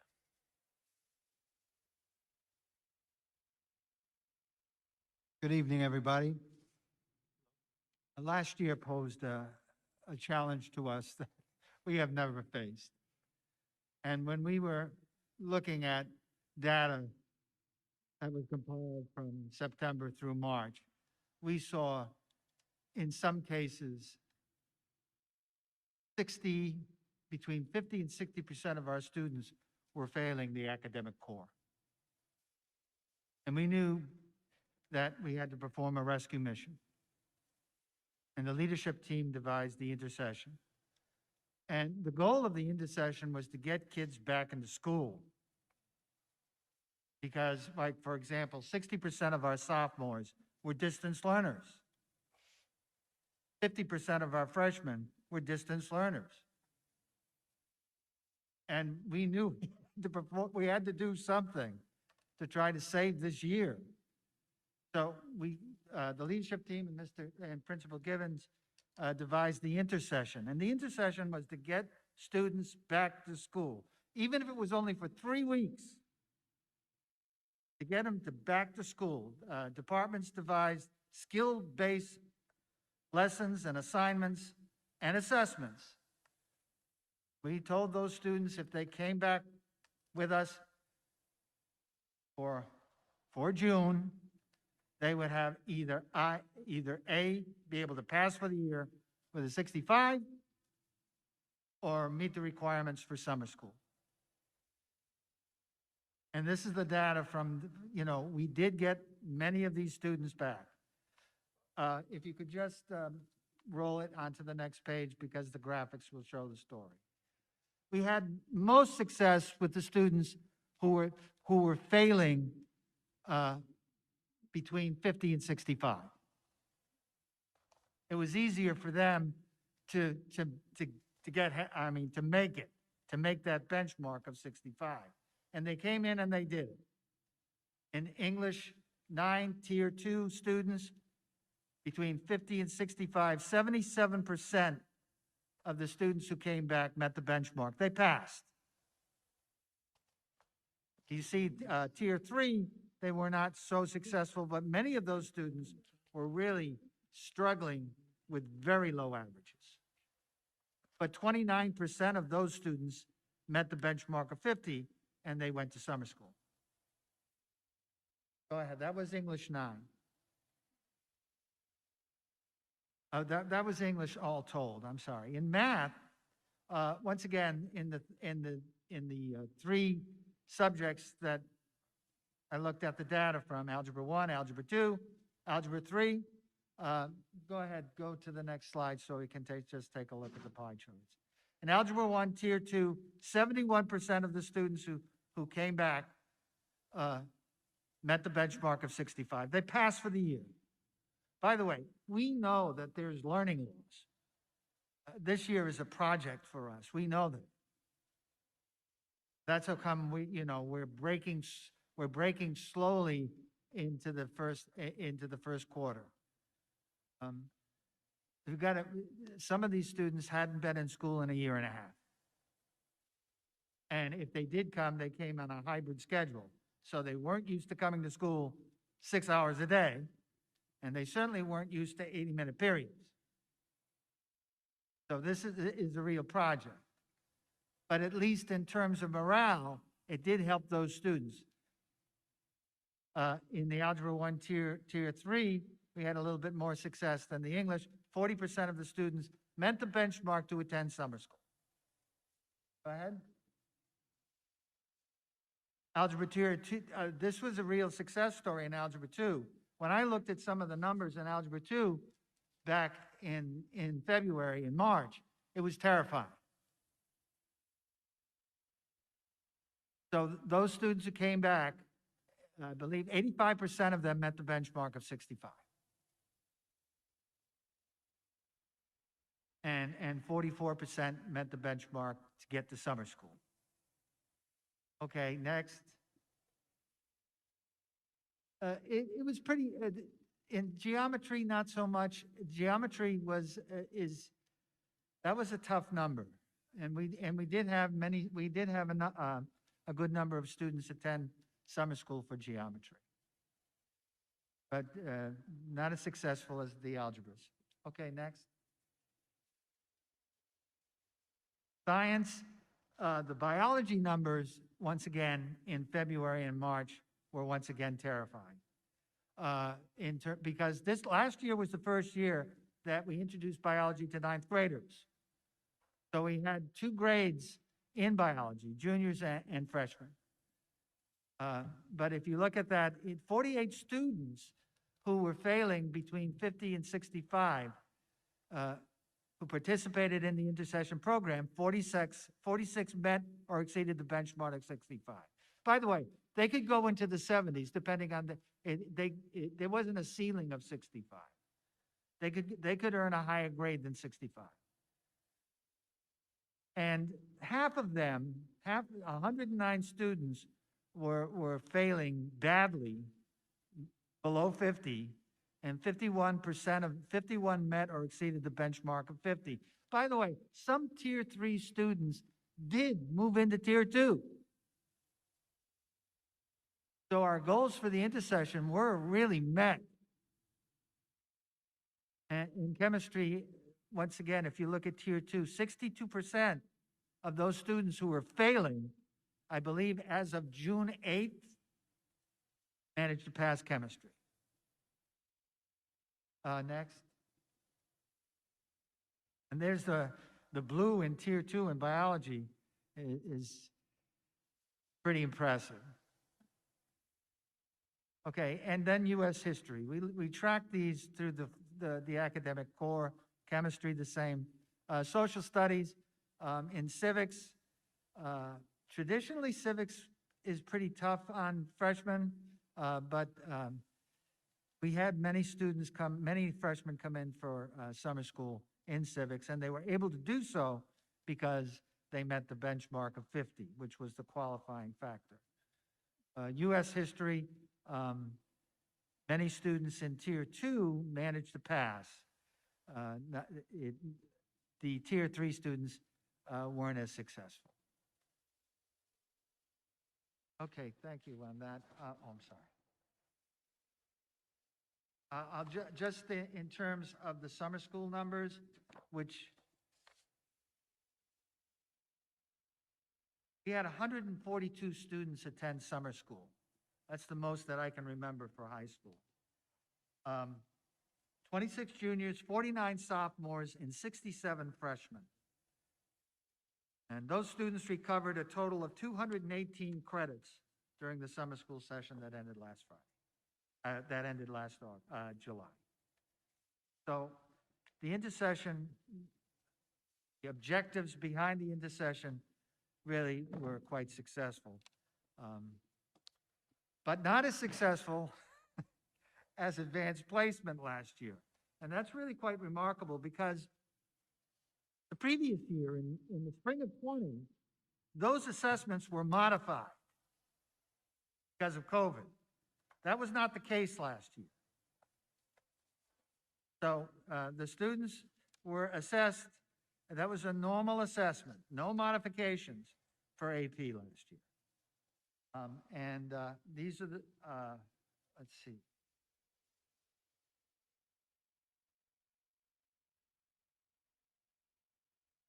You have that, Albert? Alfred, I mean, the AP scores? Okay. I'll just go through the highlights. AP Biology. Percentage of scores 3 or higher, that means deemed success in AP. East Providence High School, 63.6% of our students scored 3 or higher in AP Bio. The Rhode Island percentage, 58.7%. The global percentage, 59.2%.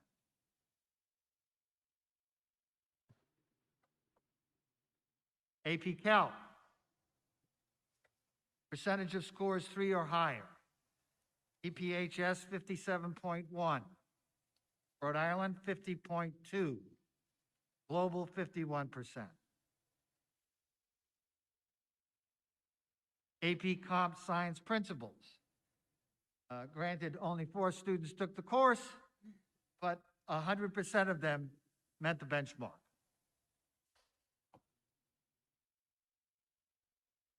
AP English Language and Composition.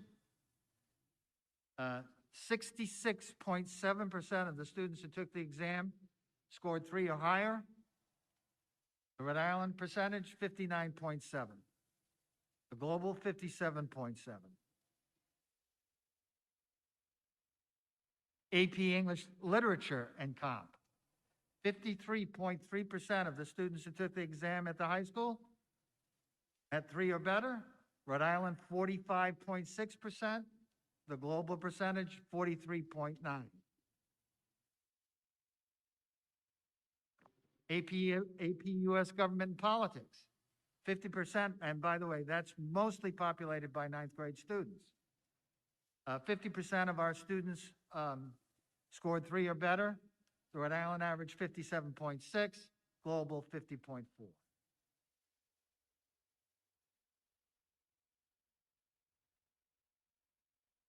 AP US History.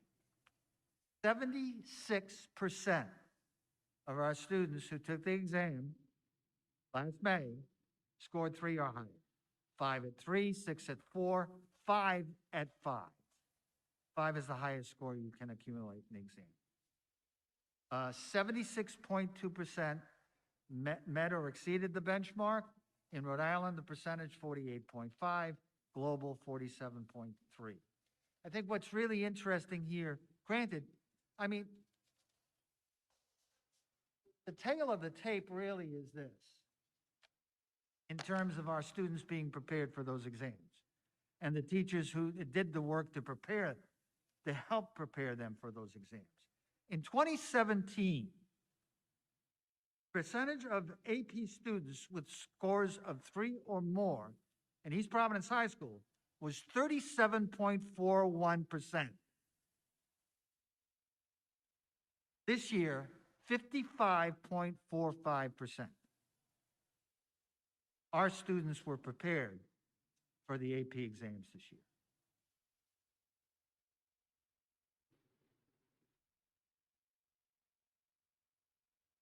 Any questions? Mr. Curry, on that last number, which is great to hear, the number of students making up those percentages. So in 2017, how many were taking the tests and compared to this year? Okay, the total AP students in 2017 was 139. Last year, 101. Okay. But that still is a marked improvement Absolutely. because regardless, those students were prepared. Absolutely. Do we, I know in the past, one of the things that I was surprised to hear, and I believe it was corrected, but are we doubling up any classes? In other words, I know we had a situation, this is going back maybe 2017, or before then, where we would have AP and honors students in the same classroom, which I wasn't very fond of. I thought it was kind of a short sale on the, on the instruction. But are we doing any of that, or are they all separated? This year, we have a separate, this year in calculus, we have an AP Calc and we have an Honors Calc. And I believe, and I don't even think that's the case, last year we did join, classes were combined for AP Spanish and Spanish 5 EEP. And that's because of the numbers. We wanted to give those students the opportunity. Okay. But I think that would be it. But the AP Calc is separate this year. Well, and at the time, I mean, I'd like to, I understand the numbers have become a challenge, and at the time, what was glaring was we were abysmal in calculus, AP scores, and we had, I think we were down to that year that I brought it up, the prior year, we only had maybe 13 students taking it down from like 30 because nobody was passing it, so the kids said, word gets around, right? So We have, by the way, there were more students enrolled in AP than took the test. So we used to, the expectation was years ago that if you were enrolled in AP, you'd take the test. Right. But we don't make the students take the test because they pay for it as well. Right. Free and reduced lunch are going to be able to take the test free this year. That's good. Good to know. Thank you. Any other questions? I have some questions for Mr. Gibbons, if that's okay. It's unrelated to the test scores. It's in regards of guidance counselors. So I wanted to In know. regards to what, I'm sorry? I'm sorry, what? I didn't hear what you said. Oh, in yeah. regards- My question is towards guidance counselors at the high school now, and if there are any changes or trainings that they're going to be undergoing this new school year or the following school year on how they can better prepare students. So I think you're asking about any professional development that we're giving to our guidance counselors. Well, our guidance counselors go through professional development through the evaluation system. They have different opportunities. One of the things that we're really working on and implementing this year is our Zello. It's our individual learning plan for students that start from grade 9 all the way through 12. It help them pick their classes that'll focus on their passions. So it helps guide students down a certain pathway so that if they're finding success in certain classes or interest, Zello actually communicates that to the students saying, hey, you probably want to try this. And that's under the whole guidance of our school counselors. Okay, and you said that that's a program? Sorry, I couldn't really hear. It's Zello. It's something, it's a 4-year, actually a 6-year plan that's coming in to the district that we've started implementing this year. Okay. And is there like a number of times that a student meets with their guidance counselor per year, or is that on a need basis? They're all meeting now, like at the beginning of the year, it's the counselors go through and have individual meetings with advisories. And then they'll meet students sporadically throughout the year. If you walk in the high school and spend a couple hours in here, you'll realize that there are students going through guidance all day long. They're going there for all sorts of needs and questions and discussions about schedule, discussions about future, discussions about social emotional learning and their health. It's a very, very busy place. But the guidance counselors, school counselors, I'm sorry, they do meet with them multiple times a year. And just my last question, do the high school counselors have any sort of communication or procedures that they go through with the middle school school counselors so that there's some sort of understanding on how they want to prepare students from middle school into high school? Yeah, so we always communicate with the middle schools as we get ready to start the selection process for grades. And we also have our deans talk with the deans and our assistant principals with the assistant principals so that we can make sure that we have a full picture of students as they're coming in so we can support them as best we can. Thank you. So just as a follow-up though, just to, really look at capabilities, realistically need, does every student have a scheduled time to meet with their guidance counselor, or is it kind of, I know they can make appointments and, to set up a time, but is there a predetermined rotation? And it may be, it's not a setup question, it may be that it's just not realistic to do, but I think it's kind of where, perhaps where Ms. Azanero was going is, I know for me, coming out of the high school, the only time I saw my guidance counselor was when I had a question about a college event at URI that I was not aware of and was met with, oh, I didn't realize you'd want to go to that. So again, that's my experience. I'm Right. not saying that that's what goes on, but that kind of prompts the question. So is it squeaky wheel gets the oil, or does the system itself allow for a pre-scheduled, predetermined, guaranteed contact percentage for, number of contacts for each student? Right, each student has, each grade level has different needs in terms of their school counselors. Ninth grade is a lot of transition, making sure they're in the right courses, making sure that they're setting up for success. Right, 10th grade, once again, puts them in another transition to become an upperclassman and start thinking about what they're doing after school, after high school. And then 11th grade, once again, is really toning in on what they really want to do afterwards, whereas 12th grade is post-secondary planning. Our guidance counselors know the students on their caseload. They know them. The way they get to know them is because they do have the meetings that you're talking about. Is it prescriptive in terms of there's going to be 2 in their 9th grade year and 4 in their sophomore year? And that is not etched in stone. But the guidance counselors get to know their advisories, each of their advisories, and all of the students within their advisories. So they know who they are. And it's something that we continually want to do is make this more personal. We want more personalization. And so that's something that we're continuing to work for, and something we'll definitely look at is figuring out, okay, is there a way at which it can happen the way I think you're trying to envision it, which would be a guaranteed certain amount of meetings per year. We can look into that and I can get more information on that for you. Yeah, again, and it's not, there is no right answer. It's more just information for me, like, what is, realistically, feasible to roll out.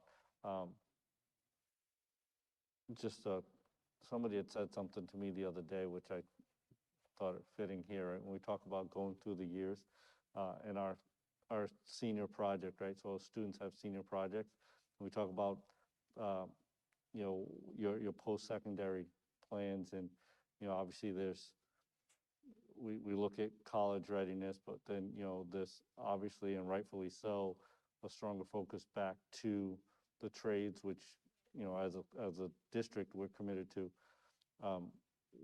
Would it make sense that every one of our students graduates with a resume as part of their senior project?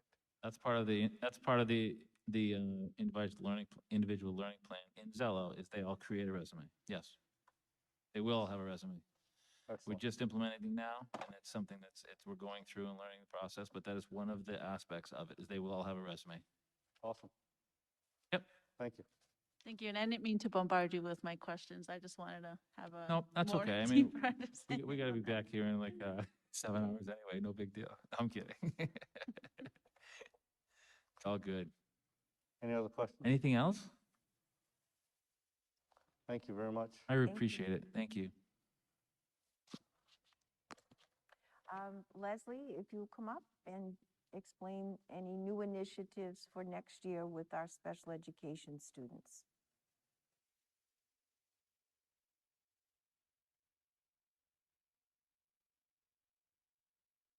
Good evening, everyone. As with special education, as we work daily, our instruction around special education is meant to be supplemental to the core, as are our initiatives. We have experienced the uptick in registration as MLL. On December 1st of last year, we had 944 special education students registered in East Providence or identified, and as of 7 o'clock this evening, we're at 985.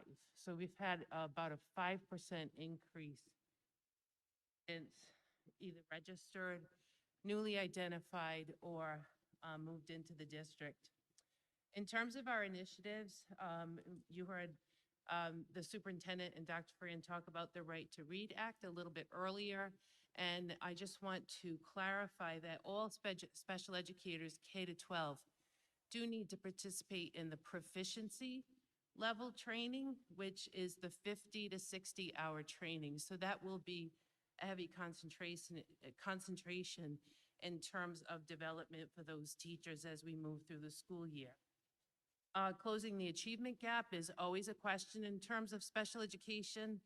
The students participate, as with all students, in all the state assessments, be they RICAS or DLM, which is in reference to those students who only 1% of your population is identified for the alternate assessment or the dynamic learning map.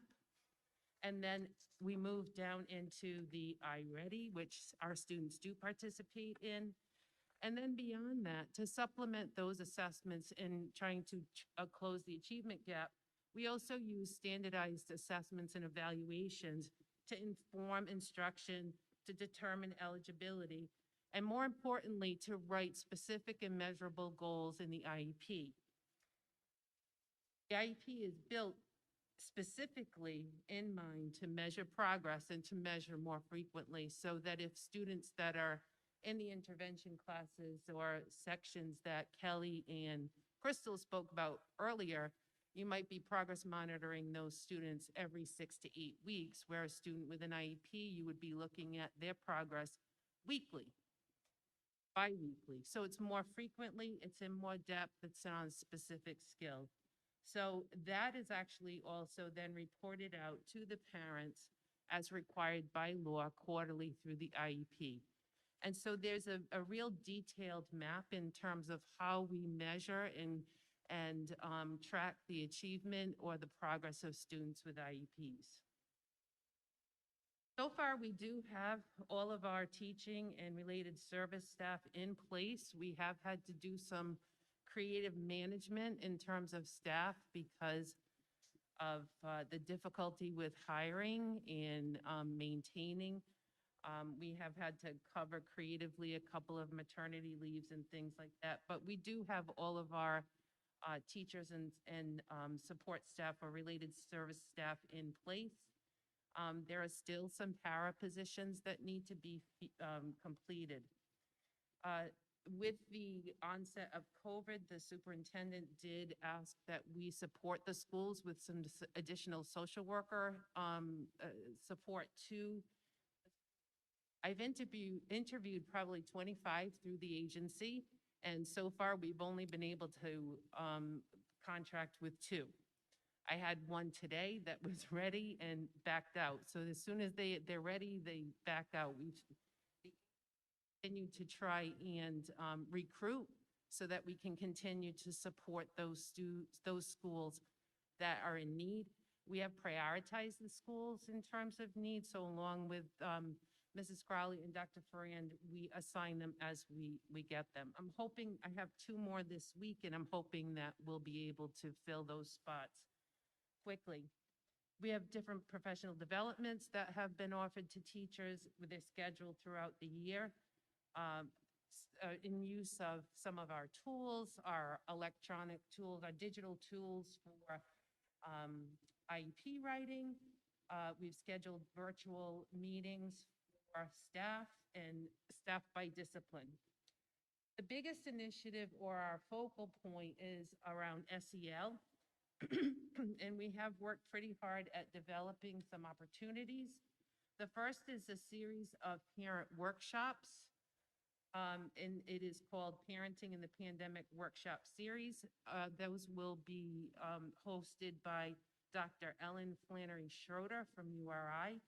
Recognizing that we are experiencing collective trauma related to pandemic, we know that students are returning to school with varied emotions and heightened anxiety. Thus, we have partnered with Dr. Schroeder, who will offer 4 workshops throughout the school year that will support parents and families as they develop an understanding of the challenges their children may be facing and provide practical tips and advice for helping their children navigate this less than normal school year.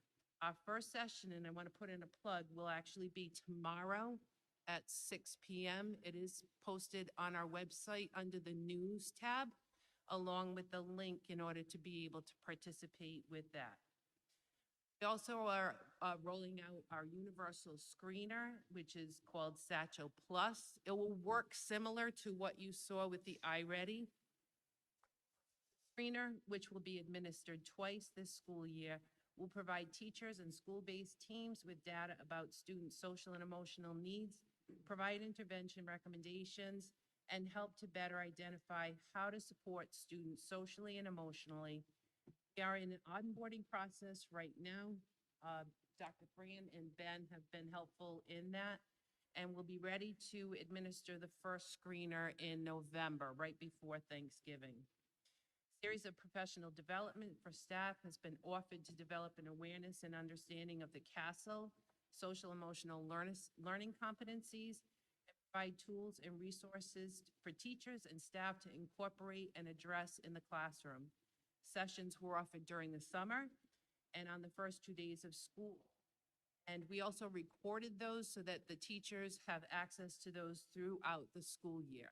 Those are also posted with the weekly Taking Care of You newsletter that gets sent out. We have used social media to push that out, whether through Facebook or Twitter. I know that, Joel, you repost them a lot, and so too does EPLAC. So we've had a pretty active social media force behind trying to spread that news. Also available to teachers is a resource guide, strategies and resources for supporting social emotional learning in the classroom. And it's a guide for the teachers to have at their fingertips. It is aligned to the CASEL competencies and includes resources to help teachers enhance their knowledge and skills in a particular area, as well as activities that teachers can use with students to help students develop their SEL skills and address social emotional needs in the classroom. At the high school, the focus is on building relationships using that WIN block in collaboration with Bob Hanlon and Leanne Furtado. Tabitha has created a playlist of relationship building activities and resources to help teachers to get to know their students, make connections on a personal, non-academic level, and create an environment in which every student feels seen and connected to at least one adult. Tabitha's begun her classroom visits upon teacher request. The focus of most classroom visits in September was to get students thinking about how to take advantage of opportunities that will come their way and to make the best out of this new school year. The book, What Do You Do with a Chance, by Kobe Yamanda, we have discussed having a growth mindset and the power of yet and goal setting. Students were asked to identify one thing they cannot do yet and an action step that will lead them toward learning how. At Martin Middle, there's Mindful Mondays. Some students have already reached out to their guidance counselors to share that they have had some difficulty or feel anxious. And in response to those needs, those students, Colleen Murphy and Tabitha are collaborating to offer a series of group sessions for the students to provide them with strategies to reduce their anxiety.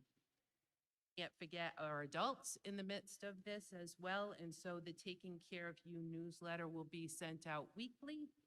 And in addition, as Mary said a little bit earlier, that we had our first EPLAC meeting, and so in collaboration with our EPLAC, We've also planned out a series of after-school events for some of our students, invited them in. We have a variety of topics, and so some of you who were at the EPLAC dinner, awards dinner at the end of last year, Steve Brosnahan, the cartoonist, was there. We have him coming in to do a series, I believe it's 6 sessions with the students. We have Trinity Rep, Active Imagination Theater, coming in January and February. We'll be inviting our secondary students into those. And also, we will have our social groups in November. We have planned out a music therapy group and a fitness, cooking, and nutrition group. So those are some of our plans in terms of implementing some of those social opportunities for our students for the upcoming school year.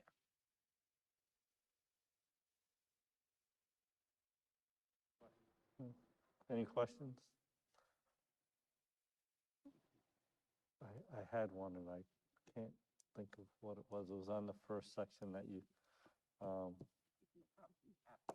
yeah, oh. It was an easy one too, that's okay. You can always email me. Yeah, yeah. And a lot of creative activities, after-school activities for the students. Yeah, if you want to talk, you have to turn it on. There- Do you want to hear her? Because They're doing a lot of after-school activities for the special needs students, trying to increase the enrichment activities that they were unable to have last year. So I want to thank Leslie for that. And then the social,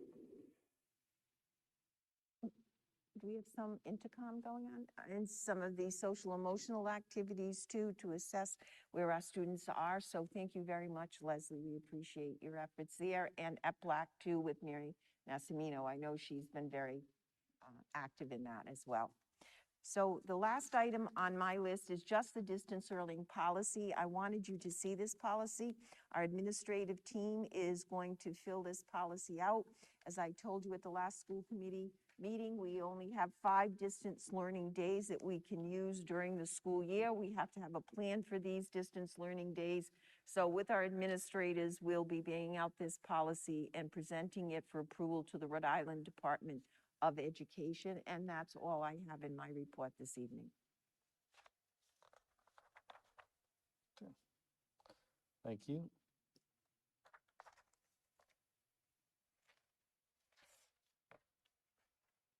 Any questions, comments from the committee? Thank you to everyone that presented and provided some information. Look forward to good follow-up results. Next item, please. The next item is the Director of Human Resources report by Brian Lonergan. So Brian Lonergan's our new Human Resource Director, so this is his first meeting. I know you'll be disappointed I'm not reading those names to you this meeting. But Brian, it's all yours. Thank you. Good evening, everyone. As Kathy said, this is day 6 for me, so it's an exciting opportunity for me. I've been East Providence resident my whole life. Looking forward to the challenges and everything that comes along with this job. Same schooling as Sandy Gorham, so that was good to hear, of Waddington, Riverside, EP alum. So as I said, this is exciting to be in this role and The welcome home, is that what you're saying? I have some staffing announcements. First list is the resignations. We have Sarah Pereira, paraprofessional, pre-K, Martin Middle School, effective September 18th, 2021. Michael Churchill, paraprofessional, White Neck, effective September 22nd, 2021. Joan Manchester, paraprofessional, pre-K, Martin Middle School, effective September 22nd, 2001. Latrario, teacher, Kent Heights, effective October 2nd, 2021. Kimberly Nunes, paraprofessional, Waddington, effective September 30th, 2021, I apologize. Sonia Ellis, paraprofessional, Silver Spring, effective October 7th, 2021. We do have one retirement, which is Michelle Gouen, Michelle is retired from the East Providence School District effective September 24th, 2021. She has worked for the district for a total of 22 and a half years. Michelle began working for the district in May of 1999. At that time, she was hired as a supervisory aide. Worked in this capacity until March of 2001 when she became a paraprofessional. Over the 22 years that she has worked for the district, she has worked in all grade levels, elementary, middle, and high school. Most recent placement was at Providence High School, and this is the position she's retired from. As far as leaves of absences, non-renewals, and recalls, I have nothing to report under those categories. However, I do have an appointments list, if the committee would like to hear that. They have to vote on this first. Oh, I apologize. Okay. So, in separate, entertain a vote to accept the retirement with congratulations for Ms. Goen. I'll move to accept the retirement. Motion made by Mr. Tonis. Do we have a second? Second. Second by Ms. Azanaro. All in favor signify by saying aye. Aye. Aye. Any opposed? Through Chair, Please. and I don't expect you to have the answer to this question, but is this a trend with our paraprofessionals? Is there a reason we're losing that number of paraprofessionals? We're short paraprofessionals? Is that the case? The case is we're hiring them and they're leaving. They're not showing up for work, after they're hired. We had one today at the high school, one-on-one, not show up in the life skills classroom today. He was supposed to show up.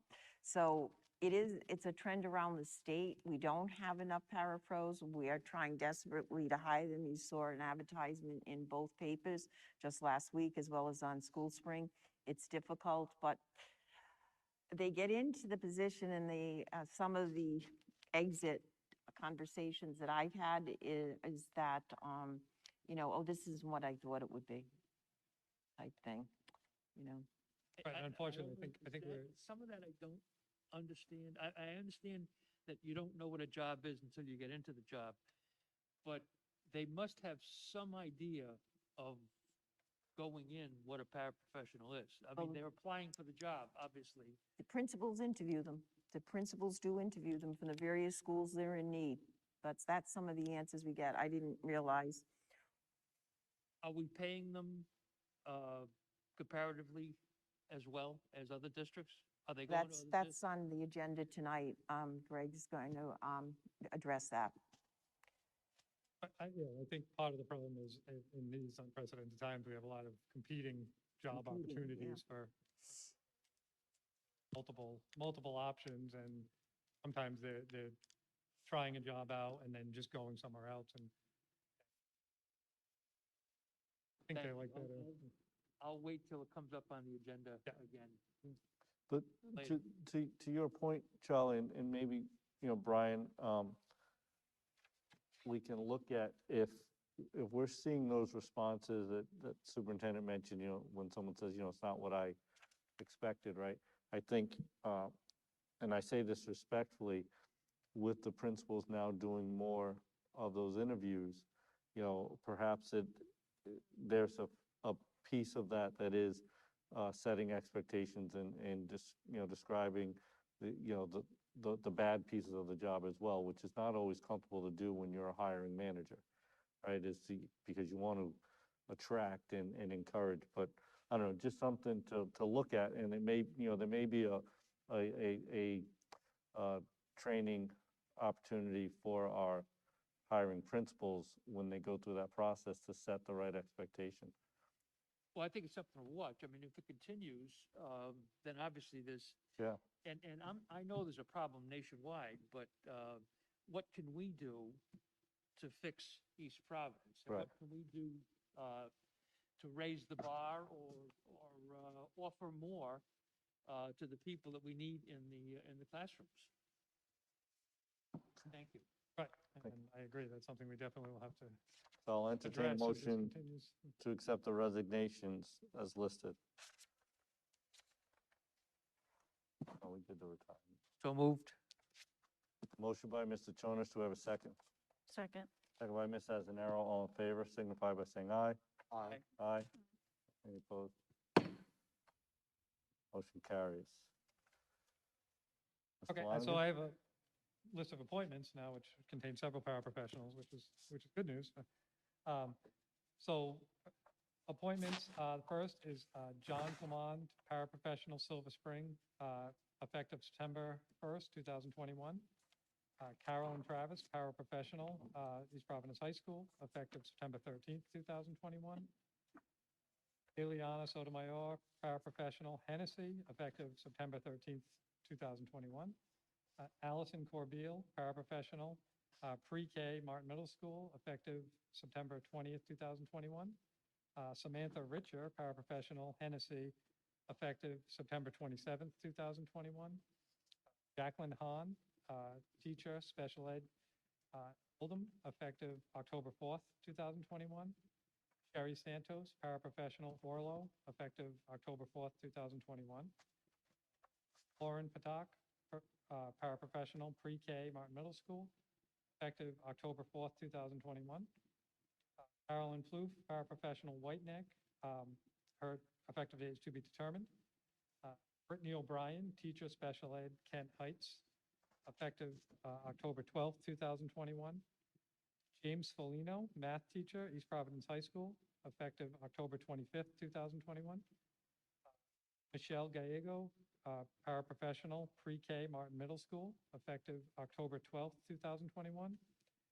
Janine Carrero, teacher, dental assistant, CTC, effective October 25th, 2021. And Patrick Irwin, information system and data specialist, effective date to be determined. Thank you, and oddly enough, we don't vote on those any longer, so. Okay. And not tonight, but maybe for the next meetings, just if there are vacancies, as a net of what we see at a meeting, just kind of let us know. The current vacancies? or- Yes, please. Okay, I can add that. to Thank the you. list.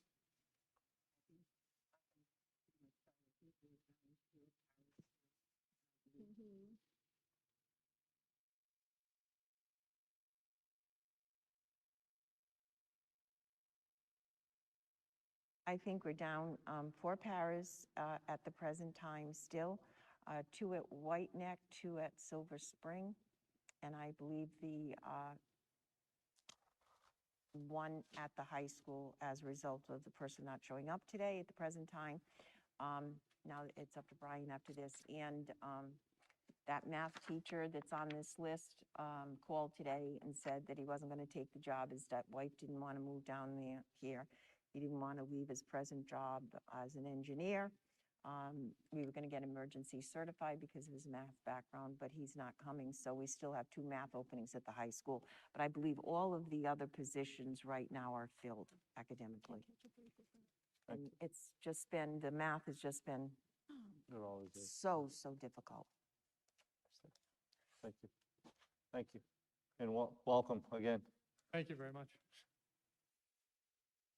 Next Welcome to item. the NFL. Because you've been in the NFL. The next item is the Director of Finance report by Craig Enos.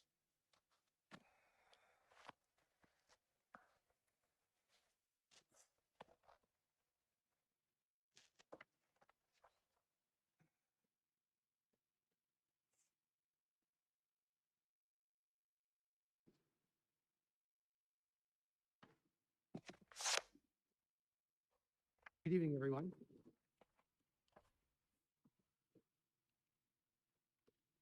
Good evening.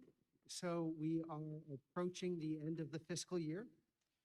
So when you start to look at some of the numbers, in particular to the salary as to what the budgeted amount was versus what we have spent to date, remember that we still have 1 payroll coming up in October and 5 days. And we do still have negotiations with 1 union that is still going on, that money that we're projecting to pay them for back pay is still included in there. But we continue to remain in good fiscal stance as we approach the end of the fiscal year. We are up in some of the line items, we're down in some, but overall, when you look at the picture, we really are, in good shape. Just one other item to note that I just wanted to bring to your attention. So I just did the billing for the career and technical students for the first quarter. And when there were a couple of items that we missed, but overall, it looks like for the billing for the year for the career and technical students, it'll probably be about $732,000 for the whole year. So that's a really nice number for revenue for us to have. So I'm very pleased with that. Are there any specific questions about the finance report before? May I, through the chair? Please. Craig, thank you. You always do a great job, and congratulations again on your recognition, your recent recognition. I'm not looking for necessarily a specific answer right now from you.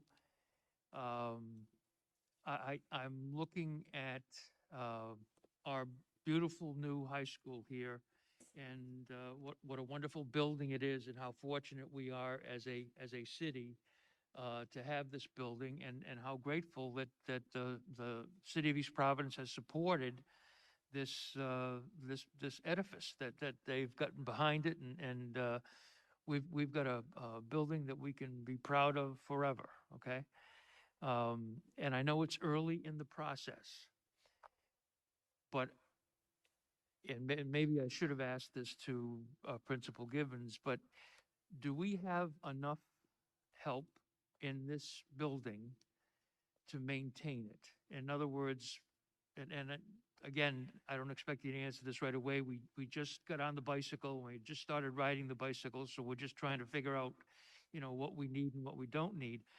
But is the maintenance work in this building getting done properly, or what do we have to do to improve? And one of the reasons I ask, and there's our HR right there, is I'm wondering about, and maybe it's just my military background, the chain of command, and who is hiring who is reporting to whom, who is evaluating whom, and that's all part of the picture in even the maintenance of this building.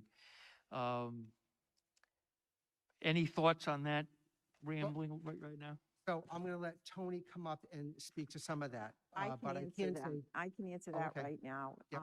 Tony, right now, we have 7 people at night. We have 3 on during the day. As we said, it's in progress. We've mentioned that before. All custodians are directly responsible to the principal in their building, according with the principal empowerment or site-based management. In this building, they work directly with Chris Murphy, and Chris Murphy works with Toby Gibbons as the principal of this building. Tony's guys are the maintenance gentlemen. There are 2 assigned right now to this facility. So we're still working out some of the kinks in this building. We have gone around, Tony and I have gone around, Chris Murphy and Tony have gone around the building.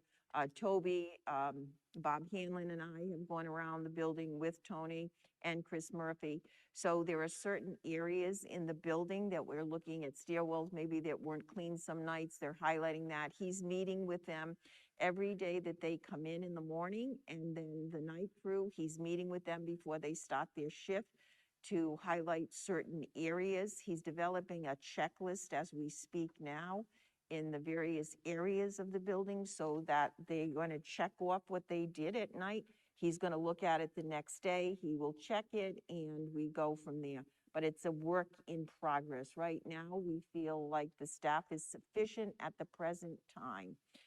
So we have to work out some of the kinks. It's not to say I that 2 understand. months Thank from you. now, I'm going to come back and say, up, or Tony's going to come back and say, I think we need, or Chris Murphy's going to make that recommendation through Toby. But we're all kind of working together now and trying to work out the kinks. There are certain areas we'd like to see cleaned a little better. We've highlighted them. We've spoken to Toby, and we've spoken to Chris Murphy on that, and Chris is very aware of that. As far as the custodians are concerned, I'll let Tony speak to maintenance. And I appreciate that. Thank you very much, Superintendent. What I, and maybe Joel, I don't know if you can shed light on this too, but I know we had Peregrine, we signed a contract with Peregrine to assist us in coming up with a plan, right? The school committee voted on it, I believe, last December. The sitting school committee voted on it last December. So, and I know it's early in the process, you know, I'm asking the question because, you know, Ms. Bochain, who's not here right now, and the policy committee in the past created this beautiful flow chart of responsibilities and who reports to whom and who evaluates whom. And I think that's all part of the picture, and I hope that's going to be included in our process as we move forward. Tony, I'm sorry, go right ahead. Not at all, sir. As you're well aware, you sat through the meeting last evening. There's still, Gilbane and the team is still doing a lot of the work up here. So our maintenance staff that are up here, the two gentlemen are doing a lot of building of furniture and stuff that's coming in and doing benches and that type of pieces. But we'll look more at the long term once everything has been certified. As you heard last evening, they're going through air conditioning units right now and being prepared very soon to start the heating portion of it. So once all that work is done, then we can sit down and start to look at our needs. And we have talked the superintendent, the principal, Chris Murphy, in a team effort to look at the buildings and what we think we need in the future, both now and then when phase 2 is complete. Because what we have right now may not be what we need when phase 2, and phase 2 being the parking lots and the additional fields and the additional landscaping. So that all is being discussed. Great, and I know anybody that goes by this building can see how much glass there is. I don't have to tell Chairman Montero how much glass there is in this building, you know, and so all of that goes to the maintenance, and I'm just, again, maybe my military background, but there's a chain of command, and I think part of that is knowing who's doing what to whom and how they're doing it, and so that it gets done, you know. Just like this building is state of the art for everything, we're looking at all those pieces. You mentioned glass. We have brought in a machine that, actually, we have 6 of them, that actually cleans a lot of glass. It's a very quick wand unit that is used. So we're looking at all these things that are out there now that we may not have used in the past to make the job of the team much easier, much quicker, and how it can be done at all hours of the day. Before you were spraying water and using squeegees, we don't do that anymore. So we're looking at all of the modern technology that this building has. We're adding it on the facilities end too. Part of where I'm coming from also is that I'm asking, is there something as a school committee that we can do to facilitate addressing these issues? So that's part of where I'm coming from too. No, sir. Right now, it's going through the superintendent and the principal and Chris and everybody together, and then the superintendent will present it to you when. The principal is clearly in charge of the building. That's clearly stated in that law of principal empowerment. So the principal is doing the evaluations of not only the custodians and the teachers, but the custodians as well. Chris Murphy, who's a plant manager only in this, he'd be evaluated by the principal. It's a very clear line of demarcation. as to who does the evaluations. Tony would be doing the evaluations of the maintenance people. Those maintenance people are still under Tony. And he would do it, the principal would do it, as far as the custodians are concerned, in collaboration with Chris Murphy. So correct me if I'm wrong though on that, just a correction. Mr. Murphy reports right now to the superintendent. Right now, right. Right, so, so I just, because, yeah, you stated that the principal would do his evaluation. I don't know if you realize that. I did say that. So if he reports to you, why would the principal do his evaluation? Because he's in this building with the principal So- every day, but I would oversee that Okay, all right. evaluation, absolutely. Yeah, Okay, it no, would- that makes yeah, sense, but I it would, would come so, to me as a, so, yeah, so as a designee we in changed, yeah, direct contact, exactly, he's providing you with an evaluation of Mr. Murphy? right. Okay. Oh, well, we'll work kind of together on that, yes. And, just to add, and I think Superintendent and Tony touched on, Mr. Fiola touched on it as well, is keeping in mind that, from a mechanical standpoint, not only are the systems still being kind of finalized, tweaked, we still have, whatever, the commissioning piece. Then from there, you have a warranty phase, which will restrict what our folks can touch without voiding warranty. So there's also that. So I think, I do anticipate over the years, you're going to, it's going to have to evolve with it because the needs, as you're asking, I think they will change. And I think it's valid to, put that out there, put it on the radar so that we can get ahead of it, and stay ahead of it. So, yeah, great question.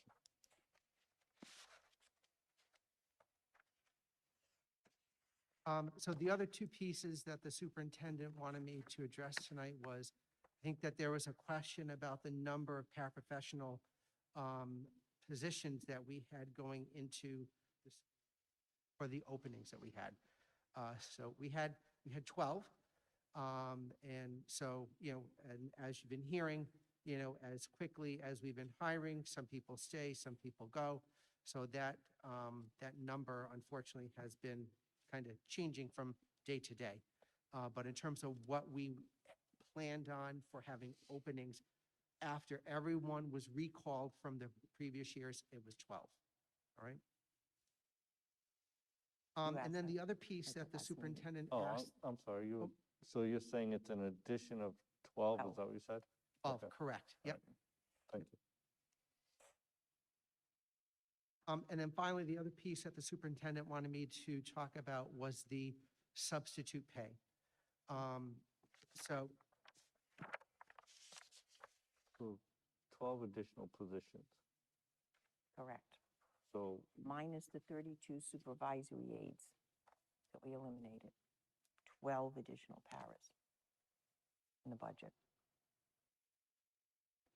Concentrating on the elementary schools. Remember, so the net increase of positions for parapros in the district is 12 additional positions? yes, So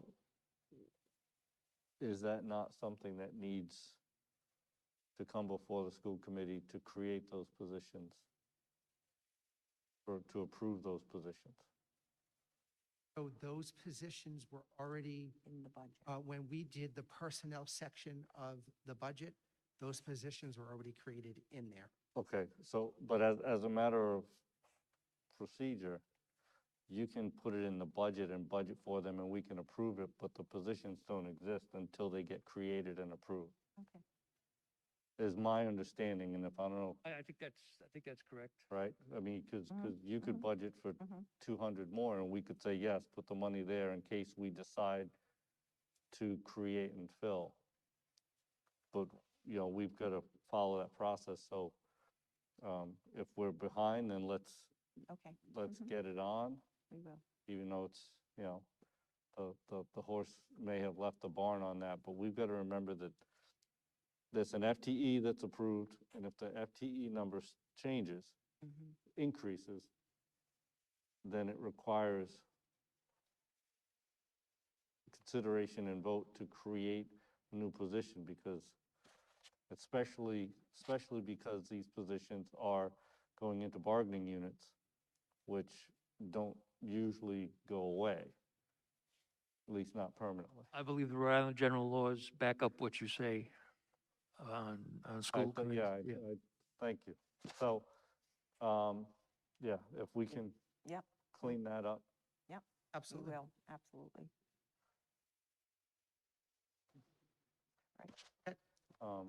Now, Are we talking about, I'm sorry, Craig, No problem. you started with substitute pay. Yes. Yeah. Yep. So the superintendent had asked me to poll my colleagues throughout the state in terms of what other districts were paying. Because in terms of the day-to-day substitutes for the teachers and as well as the paraprofessionals, that does continue to be a struggle for us. As you can see by the list that I provided, so right now we are paying $90 per day for a substitute teacher. Most of the districts are paying at least $100 a day.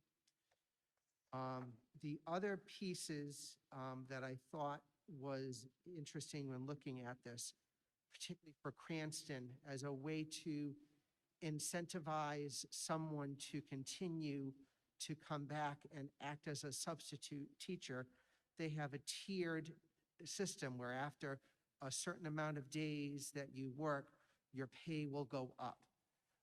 Maybe that's something that we should consider, but I think that maybe that might help us a little bit to get some more people in terms of the paraprofessionals. For the substitute pay, currently we pay the same as South Kingstown and Jamestown. We pay $12 per hour. What we were talking about earlier in terms of how, with the paraprofessionals that were leaving, if you recall, so we just finished the paraprofessional contract, and within that contract, we had looked at the salaries throughout the state, and our salaries are very comparable to any of the other districts that we have. We have three lanes in which we can pay people. We have a rate for people who just have a teacher assistant training certificate. Then we have a rate for people who have a 2 years associate's degree. And then this year we added a new rate that is for people that have a bachelor's. And those step one ranges range from $17.69 per hour to $19.87 per hour for step one. So I think in terms of our permanent employees for their paraprofessionals, our pay is very competitive.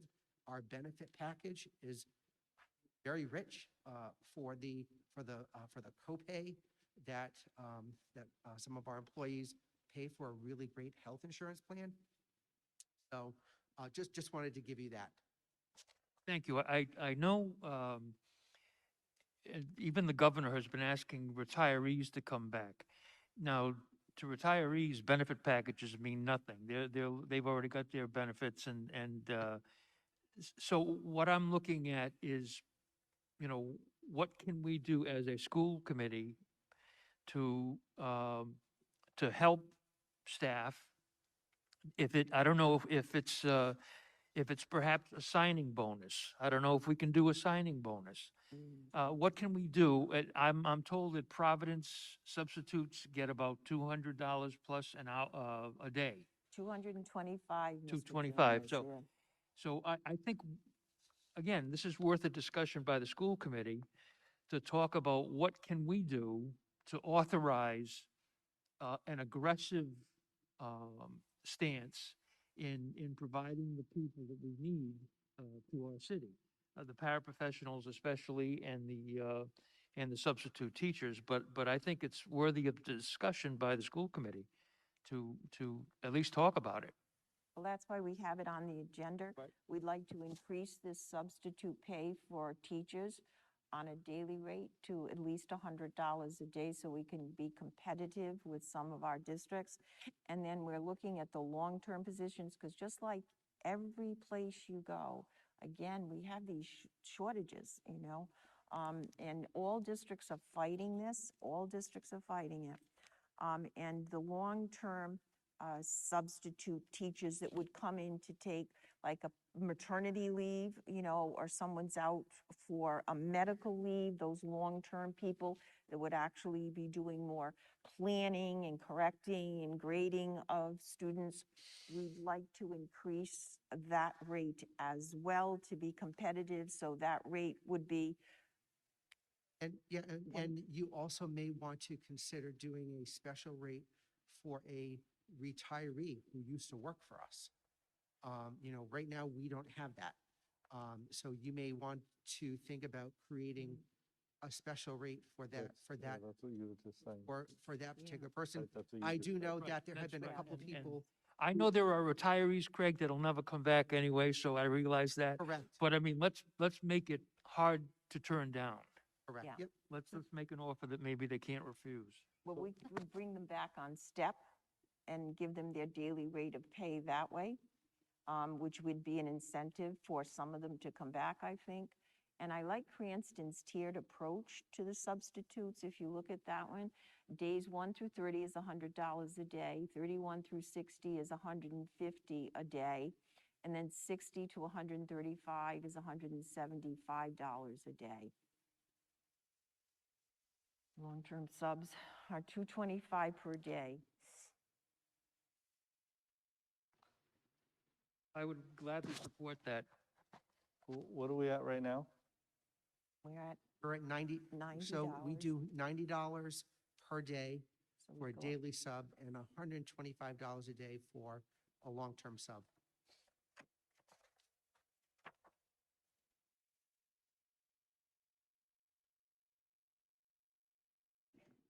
And I'm going to tell you honestly, it may be a little bit of an incentive, but we talked to some district that did raise it, and it didn't help that much. But our surrounding districts where we are, if you look, Newport, you know, Barrington isn't here, but they're 2 something a day, aren't they? Barrington? Yeah, they're way up there. I just think we need to raise it and incentivize people to try to come here. So I would recommend $100 a day. Like, I would recommend the Cranston rates right there. I think that's a good scale.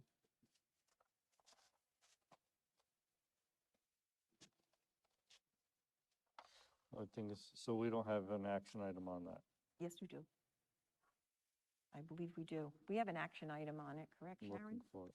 I don't see it. No, No? I don't No. see it. I mean, I would support it. action item. I don't see it on here. Darn it.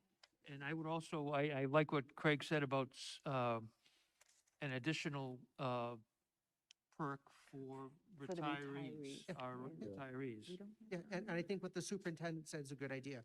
And I think just to memorialize that in black and white. Jesus.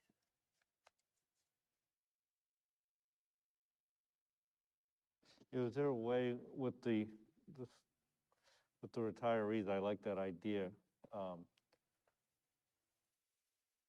There is. with, you know, obviously being selective, or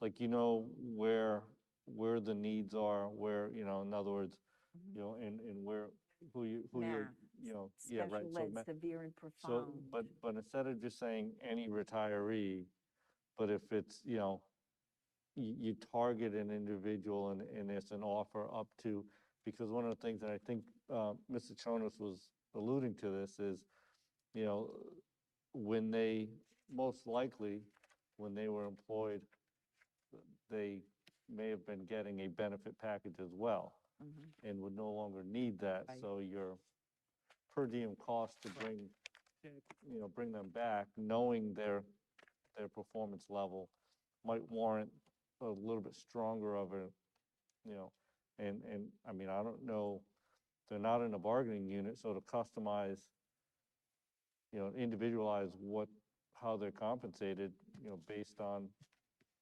merit. I don't know that there would, I don't know, is there anything that would restrict us from doing that. And if you really like someone based on your experience with them, No.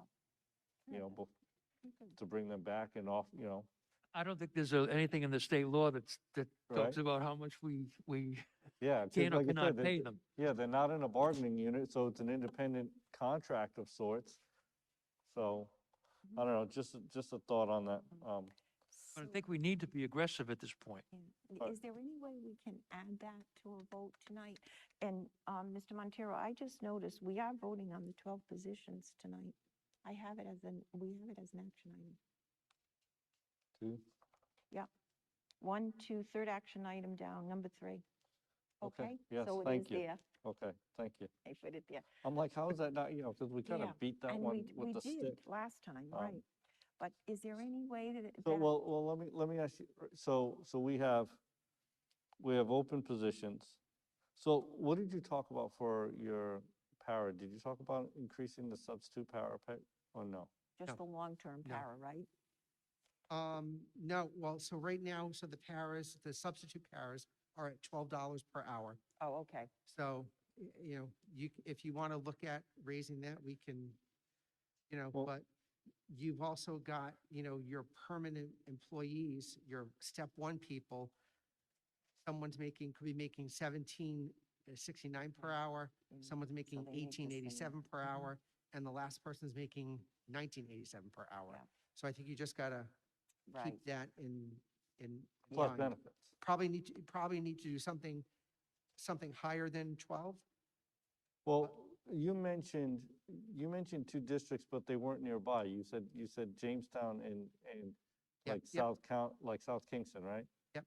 So- Johnston pays $14 per hour. Some people got back to me, some people didn't. Okay. Newport's doing $21 per hour. You know, but everyone seems to be in that 12 to 14 range. And we can't Right go there on the higher sheet. than we're paying our contractual first step paras, which is $12 an hour, which is what he's saying. Our first step is 12? The First step with just a paraprofessional certificate, that's making $17.69 per 17. hour. Oh, 17. Yeah. So you've got some room there, plus they're eligible for benefits, no? As a day-to-day sub, no. No, our full-timers, Oh, yeah. Oh, yes, yep, correct. right. So, So maybe we could raise that $12 for the substitute per hour. they're at 12 now. They're at 12, yeah, raise it.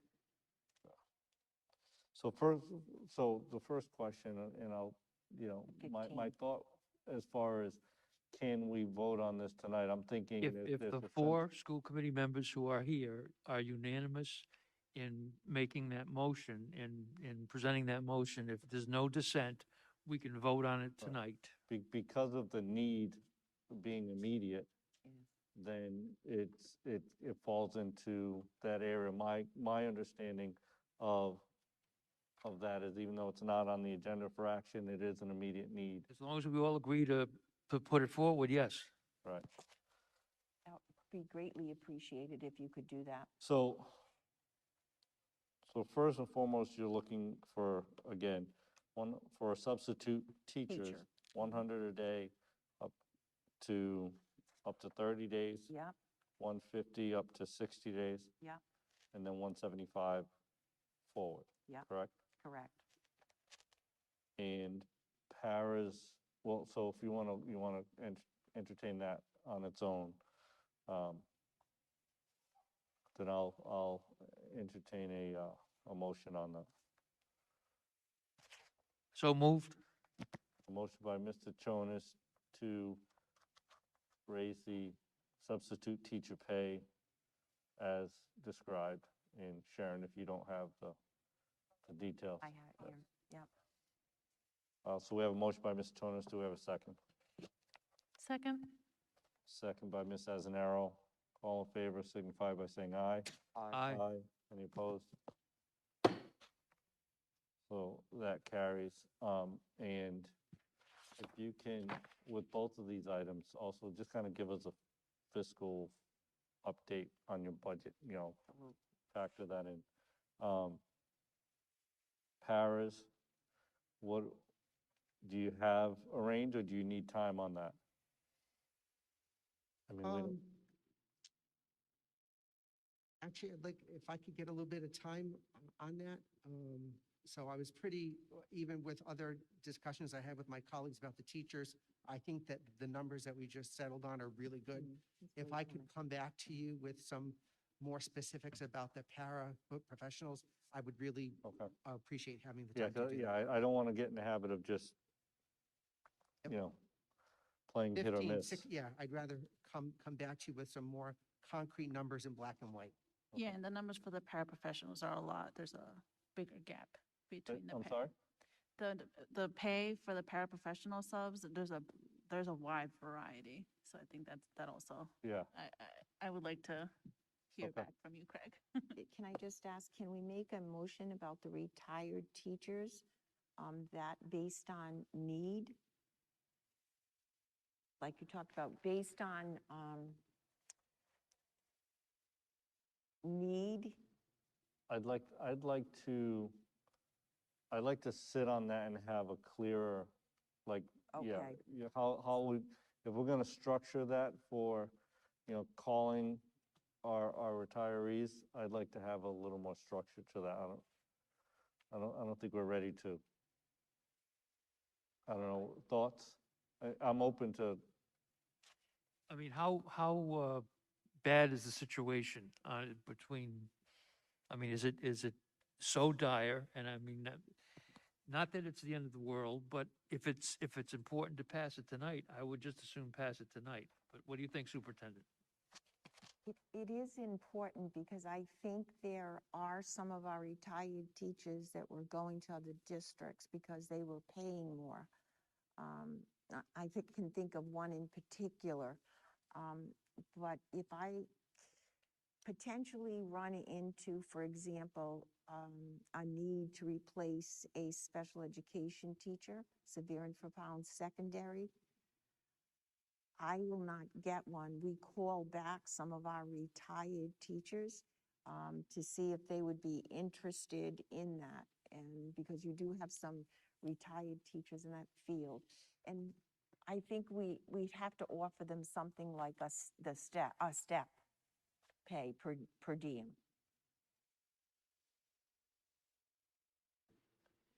Through the chair, I think I would certainly trust in the superintendent's judgment. If we were to authorize her tonight to create that plan for our retirees, would you go along with that? so you have, how many open teaching positions now? Right now, I have just 2 math.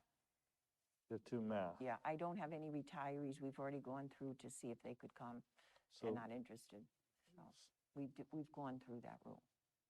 I mean, they wouldn't, no matter what, come back. There were 2 that we called. I mean, that's an area where we're going to fight this. It's going to get worse and worse as time goes on. We're going to fight this. So I don't want to play with the OMA, so if she doesn't have someone, an opportunity to fill a position with someone right now, based on what you just said. Correct, I don't. The 2 math openings, she doesn't have anyone in mind to apply that action to. Whereas the first motion becomes immediate and can be advertised, and we're good with that. I mean, Well, look, we won't meet again until November. So I don't know what's Right. going to happen Yeah. between now and November. that's why I'm asking, like, I'm not being told it's an immediate No, there isn't. need. Okay. And that's the only, right, that's the missing And we can piece. always have another meeting I'm sorry? if we can always have another meeting in the Yeah. event that someone And I'll becomes let Craig available. go out and see what they pay retired teachers that come back. We'll do that too for you. Perfect. Okay. Okay? Yep.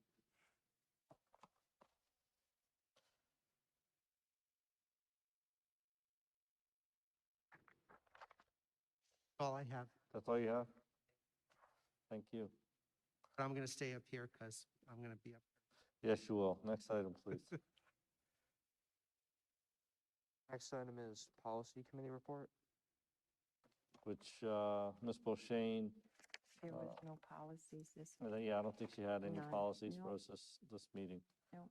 So next item, please. Next item is discussion items. Item, we did one, so item 2, purchase of 2 pickup trucks and 1 box truck. Thank you. As you may remember, a couple of meetings ago, we had talked about the need to, starting to address some of the aging trucks that we have in our fleet.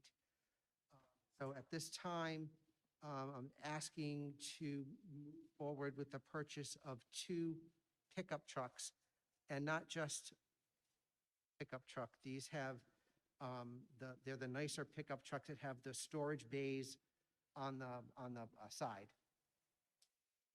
We have not used any funds this fiscal year from the building improvement line item account, account 57202, $100,000. So I'd be asking permission to access those funds. We outreached to 2 different vendors who are on the state purchasing bid site list that we are able to purchase from. One of the vendors in the memo that I sent to you had received a quote for 2 2,500 4x4 pickups at the cost of $66,983 each, for a total of $133,966. The other quote that we received was from MHQ in Marlborough, Mass. For 2 Ford F-250 4x4 pickups at the cost of $48,940.30 each, for a grand total of $97,880.60. And we are told that, should the school committee make this decision to make the award, and we generate the purchase order, that once they get the purchase order, we're still probably looking at early spring for when we can actually get the pickup trucks. So it's not like we will be getting them immediately. Okay? But it would allow us to use funds from this budget. Correct. So we will set those funds aside in order, and knowing that we're going to be paying that forward. Okay. Now, with regards to the box truck, so we did, due to the time constraints, it was just, we always go to the state bid list first. Contacted three vendors, and when I was putting together my research for the memo that I was going to write, it turns out that the lowest price vendor, which we really wanted to go to, does not appear on any of the, which was quite surprising, given the work that they do. And I should have, I own that, I should have done the research on that prior to. So I had mentioned to Tony that what I would like to do at this point is to do an RFP for that box truck. Because I don't want to be violating laws, and who knows, we may do an RFP and we may get a cheaper price than, Right. We always strive to work with a local vendor. And this particular one has been very, very good to the district over the years. However, just so that I'm comfortable with following the purchasing policy that we have. So I'm going to ask you to hold off on that vote for right now. And then we will bring that forward for you to vote at a later date. And just as a reminder, so that box truck is actually being funded via a COVID relief grant that Dr. Bowler wrote, that we received from the Department of Health. Okay. Okay, thank you. You want to go right into the Silver Spring? Right into the next one. I may as well stay up here. So with the ESSER 2 grant fund that we received, a couple of the projects that we put in there was the window replacement projects for Silver Spring Elementary and Orlo Avenue School. As part of the submission packet that we are going to give to RIDE tomorrow, is that there has to be a formal acknowledgement from the school committee that they have taken a vote that we can proceed forward with the project. We're not awarding it at this time because right now it has to go in for all of the design development approval and the schematic design, but all of the paperwork is ready to go. Our goal is that as soon as everything is done, that this project will be out on the market during the wintertime, actually in a few months, so that this way by next summer, these projects will be done. So the action item tonight is just simply an acknowledgement from the school committee that we are being allowed to proceed forward with the project. Thank you. Any questions? Okay. Next item, Next item is action items.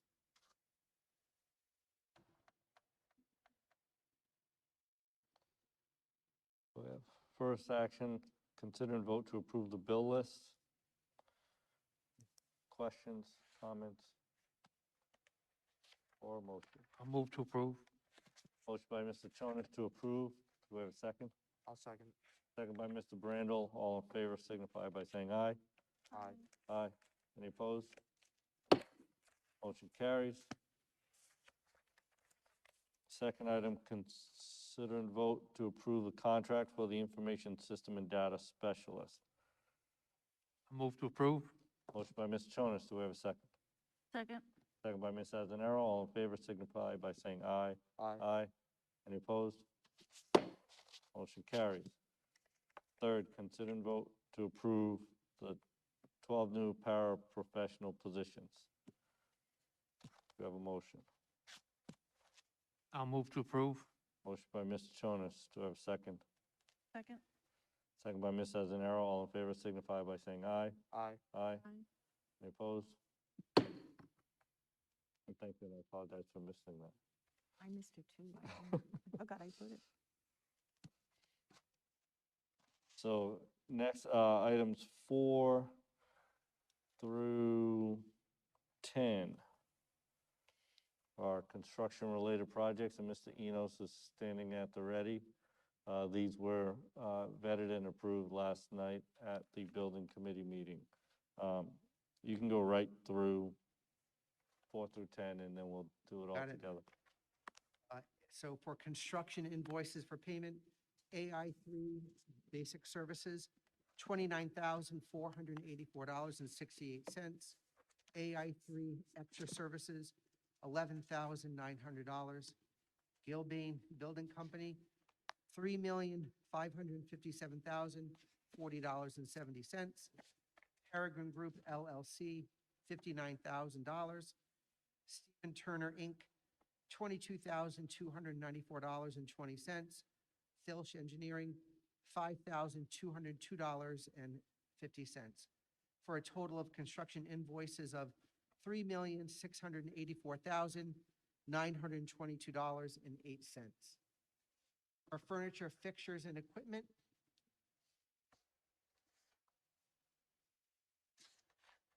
AET Labs, $4,322. BSN Sports, $3,580. Carolina Biological, $1,811. Core Business Technologies, $128,969.96. Dell Inc., $10,979.16. Jerry's Gob Shop, $1,440. Kittredge, $9,652.55. Monitor Equipment Inc., $88,244. NextGen, $51,101.27. RCD Holdings, $146,260.99. Rogers Athletics, $3,345. Sergeant Welch, $1,981.59. School Health, $2,653.86. School Specialty, $18.19. Sports Imports, $1,038. Ward Science, $1,915.82. WB Mason, $1,190,292.93. And Wally Computer Associates, $176,717.61, for a total of furniture, fixtures, and equipment invoices of $1,924,323.93. I'll move to approve items items 4 through 10. Thank you. Motion by Mr. Chonas. Do we have a second? Second. Second by Ms. Azanero. All in favor signify by saying aye. Aye. Aye. Any opposed? Motion carries. I believe we already tabled item 11. Item 12, consider and vote to approve purchase of 2 pickup trucks, and I guess we'll table the box truck. Yes, please. So can we have a motion to approve the 2 pickup trucks and table the box truck? So moved. Motion by Mr. Chonas. Do we have a second? I'll second. Second by Mr. Brandel. All in favor signify by saying aye. Aye. Aye. Any opposed? Motion carries.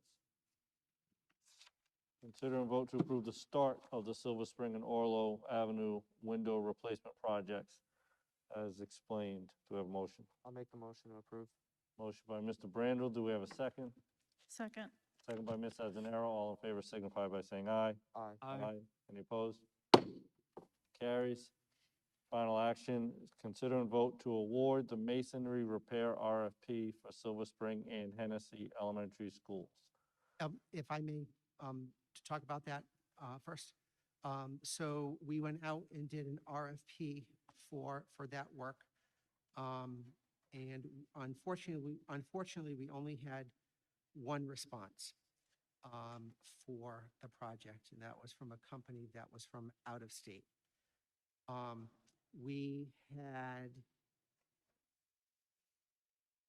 had a company come out and take a look at the work last spring, in the spring, just to give us an estimate of what needed to be done.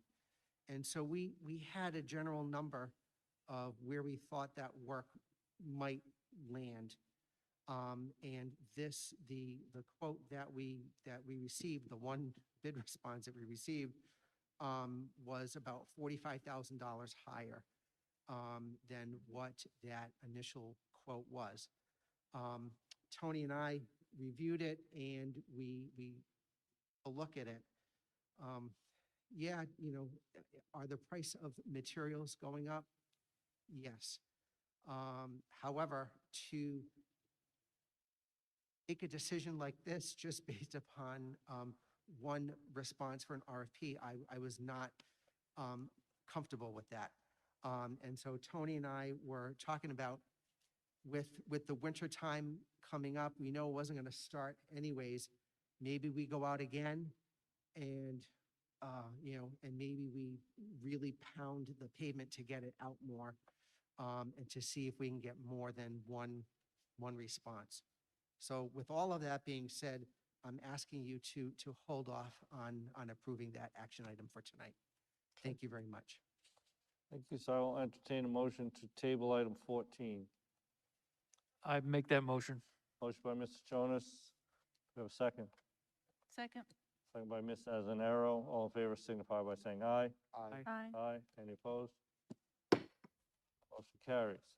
I'm going to assume that we have no public comment. Any announcements from the committee? So we do have, the 25th will be ribbon cutting. The following weekend, the 30th, will be a public open house guided tours. County Pride Parade, County Pride Parade is the 20 Friday 22nd. the 22nd. So Friday the 22nd, thank you for that. So County Pride Parade, Friday the 22nd, so check with your schools for the details, and get the families out there to Pierce Field. And, what else? Oh, just regarding to the school tour later this month, are we gonna discuss that at, I don't know, are we gonna get an email on like what the process is gonna be for Yeah, this time so- around? So speaking in general, and I know that Assistant Superintendent Foran and Principal Gibbons are working with their staff and those of us that are available. But as I said, it will be guided. It will not be an open house like the old viewing of the old building was. There'll be groups that are led along through. So your common areas, and I'll look for a head nod or whatever, but my understanding is you're gonna look at first and second floor, which is, all differentiated spaces. And then the third floor to see your common areas, get a peek at the teachers' common area, as well as select typical classroom, science classroom, and your indoor greenhouse. Or, biology, right? I got that right, pretty much? Okay. Sandy said groups of 25. Yeah. And one member in front, one member in back. So it'll be controlled, so, and that's from 9 AM to 1 PM is the time, Saturday, the 30th. And, Blast out, we send something. yes, okay. And I also believe that Friends of Town, the athletics organization, will be set up, weather permitting, outside, because I still think they're selling some bricks, and they'll be out front where the brick display is, so. So the 22nd for County Pride Parade, that's, I appreciate you bringing that up, because I would have missed that. Okay, without anything else, entertain a motion to adjourn. Make a motion to adjourn? Motion by Mr. Jonas, second. Do we have a second? I'll second. Second by Mr. Brandel. All in favor signify by saying aye. Aye. Aye.